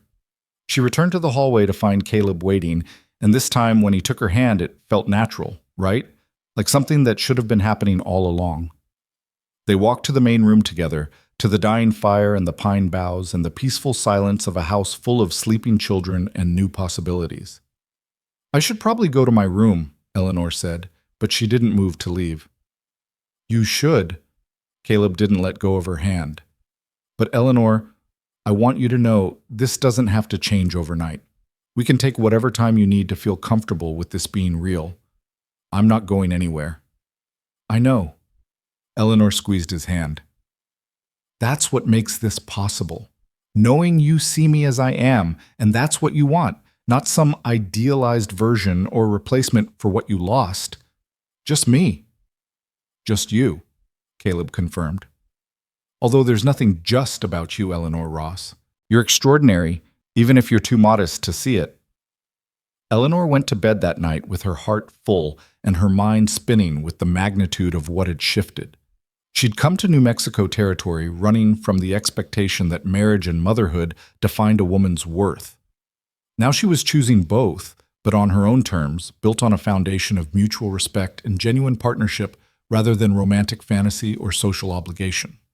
The winter days that followed were outwardly the same, lessons and meals and endless household tasks, but everything felt different now. Caleb's hand on her shoulder as he passed behind her chair at breakfast, the way their eyes met across the room and held for a moment longer than strictly necessary. Small touches that spoke of affection rather than mere courtesy. The children noticed, of course. Thomas developed a habit of finding urgent tasks elsewhere whenever his father and Eleanor were alone together, his ears turning red with embarrassment.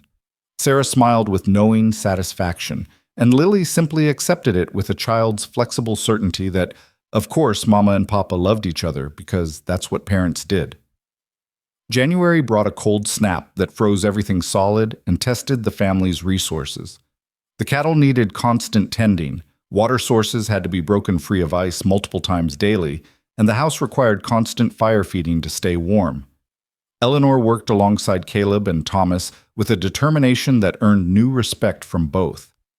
She might have been a city woman once, but she'd become a rancher's wife in truth now, understanding that survival here required everyone contributing regardless of traditional gender roles.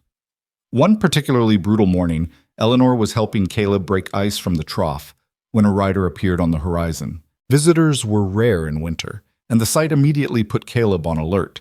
He handed Eleanor the axe and moved to intercept the stranger before he reached the house. Eleanor watched from the barn as Caleb spoke with the rider, their conversation too distant to hear but clearly tense from their body language. After several minutes, the rider wheeled his horse and departed the way he'd come. Caleb stood watching until horse and rider disappeared into the white landscape, then returned to where Eleanor waited. "Trouble?" she asked, reading the concern in his face. "Maybe." That was Johnson from the Territorial Land Office. "There's been a challenge to our property deed. Some claim that the original survey was faulty and our eastern boundary encroaches on public land." Caleb's jaw was tight with anger. "It's nonsense. Anna and I had the survey done properly when we first claimed this place. But it means lawyers and hearings and possibly losing part of the ranch if we can't prove our case." Eleanor felt ice that had nothing to do with the weather settle in her stomach. "What do we need to do?" "Find the original survey documents and deed. Anna kept everything filed carefully, but I haven't looked at those papers in years. They should be in the trunk in her room." Caleb corrected himself awkwardly, still not comfortable calling it their room, even though Eleanor had never actually moved her belongings into it. "I'll look," Eleanor said firmly. "You have livestock to tend. I can search through documents." The trunk Caleb indicated was at the foot of the bed in what had been his and Anna's room. Eleanor had rarely entered this space, respecting it as Caleb's private domain even after their marriage became real in feeling, if not yet fully in practice. Now she knelt before the trunk with something close to reverence, aware she was about to handle items that had been precious to the woman whose absence still shaped this household in countless small ways. The trunk was meticulously organized, exactly as Eleanor would have expected from Anna's careful nature. Legal documents were separated from personal correspondence, everything dated and labeled. Eleanor found the property deed easily, along with the original survey notes. But as she dug deeper, she discovered something else. A journal, leather-bound and worn, with Anna's name inscribed on the inside cover. Eleanor knew she shouldn't read it. This was private, intimate, not meant for her eyes. But the journal had fallen open to a page dated just months before Anna's death, and Eleanor's eyes caught on her own name before she could look away. Caleb speaks of hiring a teacher from back east, Miss Eleanor Hale, educated and competent by all accounts. "I confess I'm grateful. I've been trying to teach the children myself, but I'm so tired lately, and Thomas especially needs more than I can give him now. I hope this Miss Hale proves worthy of the trust we're placing in her. I hope she sees my children for the precious souls they are. And selfishly, I hope she stays when I'm no longer here to care for them myself." Eleanor's hands trembled as she turned the page, finding more entries that spoke of Anna's growing illness, her fear for her children's future, her desperate hope that someone would be there to love them when she could not. "I'm dying. The doctor won't say it outright, but I know. I can feel my body failing piece by piece. My greatest fear is not death itself, but leaving my babies alone. Caleb is a good father, but he'll need help. He'll need a woman's hand to guide them through grief. I pray Miss Hale proves to be that woman. I pray she has the strength to love children who aren't hers by birth. I pray she stays when Caleb is too grief-struck to know how to ask her to." Eleanor pressed the journal to her chest, tears streaming down her face. All this time she'd been measuring herself against Anna's memory, terrified of failing to live up to an impossible standard. But Anna hadn't wanted perfection. She'd wanted exactly what Eleanor had tried to give: someone to stay, to care, to love her children through the aftermath of loss. "Eleanor?" Caleb's voice from the doorway made her look up. He took in the journal, her tears, and his expression shifted to understanding. "You found her diary. I'm sorry. I didn't mean to pry. It fell open and I saw my name." Eleanor's voice broke. Caleb crossed the room and knelt beside her, taking the journal gently and reading the passage that had undone her. His own eyes filled as he read Anna's words, her hope and fear preserved in ink. "She knew," he said quietly. "Somehow she knew you'd be the one, that you'd love them the way they deserved, that you'd stay even when it was hard." He looked at Eleanor with wonder. "She was preparing the way for you before we'd even met." Eleanor thought about the woman she'd never known, but whose presence had shaped every day of her life here. Anna had left behind more than memories and traditions. She'd left a roadmap in her meticulous household ledgers, her carefully preserved recipes, her children raised to value education and kindness. She'd been preparing her family to survive without her, and in doing so she'd created space for Eleanor to step into without having to erase what came before. "I wish I could have known her," Eleanor whispered. "I wish I could tell her that I'm doing my best, that her children are thriving, that I love them so much it frightens me sometimes. She knows." Caleb's voice was certain. "Wherever she is, she knows. And she's grateful, Eleanor, as grateful as I am." They sat together on the floor beside Anna's trunk, surrounded by documents and memories, until Thomas's voice calling for lunch reminded them that the present demanded attention as much as the past. Eleanor helped Caleb gather the property documents they'd need for the legal challenge, but she also carefully returned Anna's journal to its place in the trunk, a piece of history that had given her unexpected peace. The legal battle over the property consumed the next several weeks.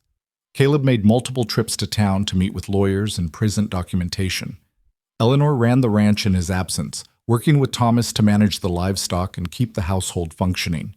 It was exhausting, relentless work that left her collapsing into bed each night too tired to think. But it also revealed something important. She wasn't just capable of managing a household anymore. She was capable of running a ranch, making decisions about breeding stock and pasture rotation, and when to sell versus when to hold. The skills she'd absorbed through observation and asking questions now manifested in confident action. Thomas deferred to her judgment without question. Even the neighboring ranchers who stopped by expressed respect for how she was handling things in Caleb's absence. When Caleb finally returned with news that the challenge had been dismissed, the original survey was sound, the eastern boundary secure, Eleanor was negotiating with a cattle buyer over spring prices. Caleb stood in the barn doorway watching with undisguised admiration as Eleanor drove a hard bargain and got the price she wanted. "Remind me never to underestimate you," he said after the buyer left, pulling her into an embrace that felt like coming home. "You've been running this place better than I could have." "I had a good teacher." Eleanor leaned into his warmth, feeling muscles she hadn't realized were tense finally relax, and a stubborn determination not to let anything fall apart on my watch. "Our watch," Caleb corrected. "This is your ranch too, Eleanor. Your home. I should have made that clear long ago." That night at supper, Caleb made an announcement. "I've been thinking about something. This ranch has been called the Ross Place since Anna and I founded it, but it's not just mine anymore, it's ours. Mine and Eleanor's and all three of you children's. So I'm proposing we give it a proper name, something that reflects all of us together." "What kind of name, Lyle?" Thomas asked, intrigued. "I was thinking Hope Springs Ranch." Caleb looked at Eleanor. "Because that's what this place has become. A place where hope springs eternal, where people who've lost everything can find new beginnings, where a broken family became whole again." Sarah's eyes were bright with tears. "Ma would have loved that." "She would," Caleb agreed, "and I think she'd be proud of all of us, of how we've honored her memory by building something new without forgetting what she gave us." Lily raised her cup of milk solemnly. "To Hope Springs Ranch." They all raised their cups, toasting the future while honoring the past, and Eleanor felt the last piece of her old life finally let go. She wasn't the woman who'd fled Boston anymore. She was Eleanor Ross, co-owner of Hope Springs Ranch, stepmother to 3 remarkable children, wife to a man who saw her worth and chose her anyway. Spring arrived with explosive color, wildflowers transforming the landscape into something almost painfully beautiful. Eleanor started a garden, working the soil with Sarah beside her, planting vegetables and herbs that would sustain them through the next winter. Lily helped with the watering, carrying her small bucket with fierce determination. Thomas worked the fields with his father, his shoulders broadening, his voice deepening, becoming more man than boy with each passing week. One evening in late April, Eleanor was reading to Lily on the porch when Sarah approached with unusual hesitancy. "Mama, can I ask you something?" Eleanor set the book aside, giving Sarah her full attention. "Of course, sweetheart. What is it?" "Do you think, Sarah twisted her hands together nervously. "Do you think you and Pa might have a baby someday? A baby that would be yours and his together?" Eleanor's breath caught. She'd known this question might come eventually, but she hadn't prepared an answer. The old shame tried to rise, the familiar conviction that her barrenness made her less than, insufficient, a failure as a woman. But looking at Sarah's open, curious face, Eleanor found a different truth. I don't know if I can have babies, Sarah. That's something my body may not be capable of doing. Eleanor kept her voice steady, refusing to let old hurt color the honesty this moment required. But whether I can or can't, it doesn't change how much I love you and your brother and sister. You three are my children in every way that matters, not because I gave birth to you, but because I choose you every single day. That's what makes someone a mother, the choosing, the staying, the loving, even when it's hard. Sarah was quiet for a long moment, processing. Then she said, Jenny Miller at school said you couldn't really be our mother because you didn't have us in your belly. I told her she was stupid and got in trouble for it. Oh, Sarah, Eleanor pulled the girl close. You shouldn't have called her stupid, but I understand why you were angry. Some people think family is only about blood and biology, but they're wrong. Family is about who shows up, who stays, who loves you even when you're difficult and makes sure you have clean clothes and helps with your homework and sits beside your bed when you're sick. That's what family is. And by that measure, we're as real as any family that ever existed. That's what I think too, Sarah hugged Eleanor tightly. You're my mama, not instead of my first mama, but in addition to. Is that okay? That's more than okay. Eleanor kissed the top of Sarah's head. That's perfect. Caleb had been standing in the doorway, Eleanor realized, listening to the whole exchange. When Sarah ran off to resume playing with Lily, he came to sit beside Eleanor on the porch swing. You handled that beautifully, he said quietly. I just told her the truth. Eleanor leaned her head on his shoulder, feeling the solid comfort of his presence. That love makes family more than biology ever could. For what it's worth, Caleb said carefully, if you did want to try for a child of our own, I'd welcome that. But if you can't or don't want to, that's fine too. I have 3 children I love. You've become their mother in all the ways that count. That's already more than I dared hope for when I placed that advertisement in the Boston paper. Eleanor thought about the woman she'd been then, desperate, ashamed, running from a life that had become unbearable. And she thought about who she'd become here in this impossible territory with this unexpected family, stronger, surer. Someone who knew her worth wasn't measured by what her body could produce, but by what her heart could give and her hands could build. I think, she said slowly, that what we have is already complete. 3 children who need us. A ranch that requires all our effort and ingenuity. A partnership built on respect and honesty. Whether more children come or not, we're already a family. A real one. A real one, Caleb agreed, pulling her closer. Built on hope and hard work, and refusing to let the past dictate the future. They sat together as the sun set over Hope Springs Ranch, painting the sky in shades of amber and rose. Inside the house, Eleanor could hear the children's laughter as they played some game that involved dramatic storytelling and Lily's delighted squeals. It was the sound of healing, of life reclaimed, of hope that had indeed sprung eternal in the least likely place. 5 years later, Eleanor stood in that same spot on the porch, watching Thomas ride out with his father to check the northern boundary. He was 17 now, tall and confident, already talking about expanding the cattle operation. Sarah, at 14, was inside teaching a handful of younger children from neighboring ranches. Eleanor had started a small school in the addition they'd built onto the house, and Sarah had proven to be a natural teacher, carrying on the legacy in her own right. And Lily, now 10 years old and anything but silent, was in the barn currying her horse while singing at the top of her lungs. The ranch had prospered under Eleanor and Caleb's joint management. They'd bought additional land, built better outbuildings, established a reputation for quality livestock that brought buyers from across the territory. But more than that, they'd built a life of genuine partnership, shared decisions, shared work, shared laughter around the dinner table. The marriage that had started as legal protection had become something far more precious, a true union of equals who chose each other daily and built something meaningful together. Eleanor's small school had grown too. 8 children now attended regularly, learning reading and mathematics and history from a teacher who understood that education was about more than memorizing facts. It was about helping children discover who they could become, what they were capable of, how to think rather than just what to think. Some of her former students had gone on to higher education, carrying the foundation she'd given them into larger worlds. It was, she thought, a legacy Anna would have been proud of. The Territorial Inquiry Board had never returned. The marriage certificate and the obvious thriving of the Ross children had silenced even the most dedicated gossips. Mrs. Patterson and her ilk had eventually accepted Eleanor as one of them, though Eleanor suspected the acceptance had more to do with respect for what she'd accomplished than any real warmth. That was fine.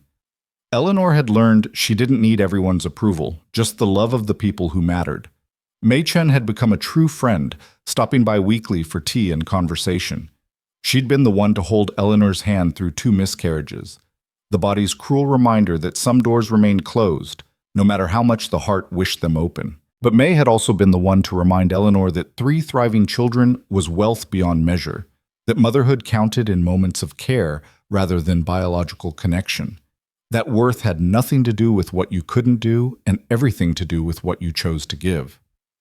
Caleb came up behind her now, wrapping his arms around her waist and resting his chin on her shoulder. Thinking loud again. Just remembering. Eleanor leaned into his embrace. That terrified woman who stepped off the stagecoach 6 years ago, convinced she was running away from everything she couldn't be. And discovering she was running toward everything she actually was, Caleb finished. A teacher, a ranch manager, a mother, a wife. A woman who proved that worth is claimed, not given. We proved it together. Eleanor turned in his arms to face him. You gave me the space to become who I needed to be. You never asked me to be Anna or to fit some predetermined mold. You just let me be Eleanor. Best decision I ever made. Caleb kissed her forehead with the casual affection of long partnership. Well, besides placing that advertisement in the first place. Seeking educated woman for household management and children's instruction, Eleanor quoted with a smile. You certainly got more than you bargained for. I got exactly what I needed, even if I didn't know it at the time. Caleb's expression grew serious.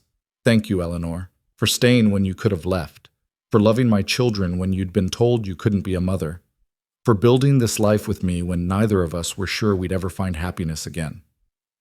Eleanor looked out at the ranch, their ranch, at the children who'd become hers through choice rather than biology, at the land they'd worked together to make productive and beautiful.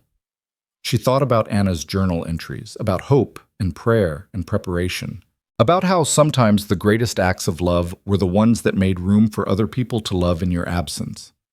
I didn't know what I was running toward when I left Boston, she said quietly. I just knew I couldn't stay in a place that had decided who I was without asking me. But coming here, finding you and the children, building Hope Springs Ranch, it taught me something important.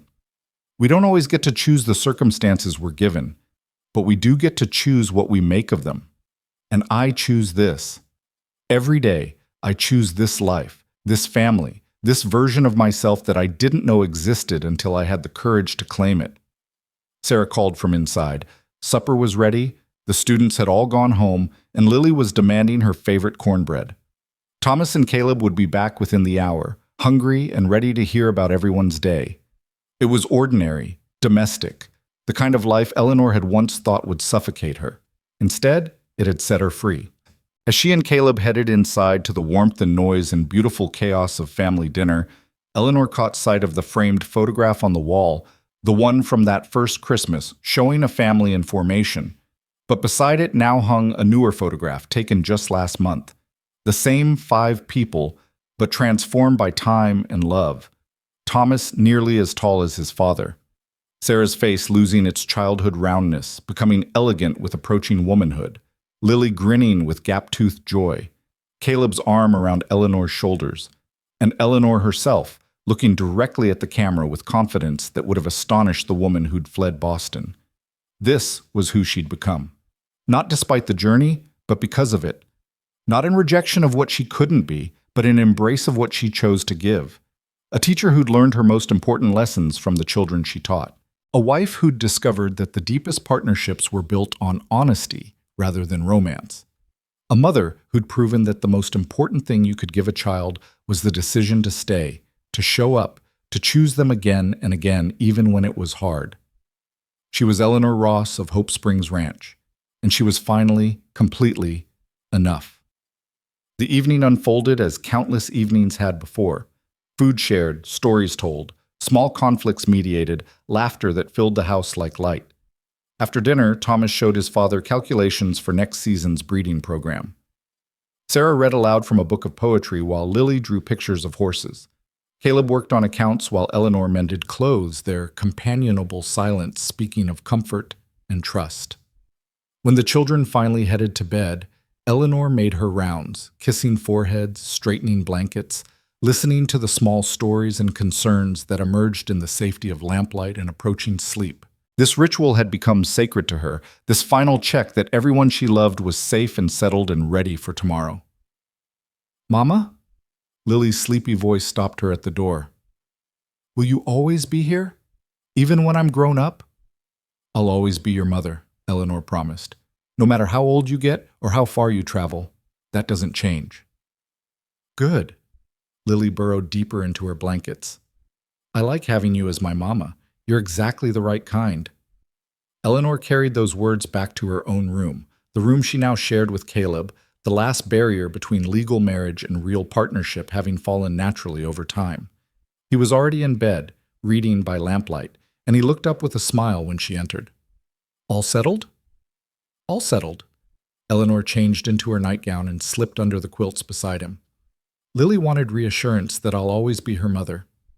As if there was ever any doubt. Caleb set aside his book and pulled her close. "You know what I realized today? I can't remember what this house felt like before you came. You've been woven into the fabric of our lives so completely that it's like you were always here." "I feel the same way." Eleanor rested her head on his shoulder, listening to the steady beat of his heart. "Boston seems like someone else's life now, someone I used to be but barely recognize." "Any regrets?" Eleanor considered the question seriously, giving it the weight it deserved. She thought about the life she might have had if she'd stayed in Boston, found some compromise, accepted being less than whole. She thought about comfort and familiarity, about ease instead of challenge. And then she thought about 3 children sleeping peacefully down the hall, about a ranch that bore her name as much as Caleb's, about a purpose she'd discovered in the least likely place. "Not a single one," she said finally. "This life chose me as much as I chose it, and I wouldn't trade a moment of it for all the easy comfort Boston could have offered." Caleb kissed her temple, her cheek, finally her lips with the gentle passion of a man who knew he was loved, and returned that love with equal measure. "I love you, Eleanor Ross, for your strength and your stubbornness and your absolute refusal to be anything less than exactly who you are." "I love you too," Eleanor whispered back, "for giving me the space to discover who that was, for trusting me with your children's hearts, for building this life with me one day at a time." They lay together in the darkness, listening to the familiar sounds of the house settling, the wind moving through the cottonwoods outside, the distant call of an owl beginning its nightly hunt. It was the sound of home, of safety, of a life built through intention and choice and refusing to let fear or shame dictate the limits of what was possible. Eleanor had come to New Mexico territory as Miss Hale, a woman running from everything she'd been told she could never be. She'd stayed as Mrs. Ross, discovering that the most important kind of motherhood had nothing to do with biology and everything to do with choosing to show up day after day after day. And she'd found herself, finally and completely, in the space between who she'd been expected to be and who she'd chosen to become. The woman who'd run from her own shadow had become the woman who cast light for others to follow. The teacher who'd thought she couldn't be a mother had proven that love was built through action rather than birth. The city woman who'd feared she'd never belong had claimed a home in the hardest territory and made it bloom. Hope Springs Ranch. It was more than a name. It was a truth Eleanor carried in her bones now, that hope could spring eternal even in the most unlikely soil, that broken things could be made whole again, that families were built by choice as much as by blood, and that the most important thing a person could do was stay when staying mattered. She'd stayed. And in staying, she'd discovered that she was enough, had always been enough, would always be enough. Not because someone told her so, but because she'd proven it to herself through 6 years of showing up, working hard, loving fiercely, and refusing to let anyone, including herself, define her worth by what she lacked rather than what she gave. As sleep claimed her, Eleanor's last conscious thought was of that terrified woman on the stagecoach, watching New Mexico territory unfold through dusty windows and wondering what she'd condemned herself to. If she could send a message back through time, it would be simple. Keep going. You're heading toward everything you never knew you needed. Toward home. Toward family. Toward yourself. The morning would come with its familiar demands: livestock to tend, children to teach, a household to run, a partnership to nurture. And Eleanor would meet it as she'd met every morning since that first uncertain day, with competence and determination and the quiet certainty that she was exactly where she belonged. At Hope Springs Ranch, where a woman who'd run from her own shadow had finally found the light.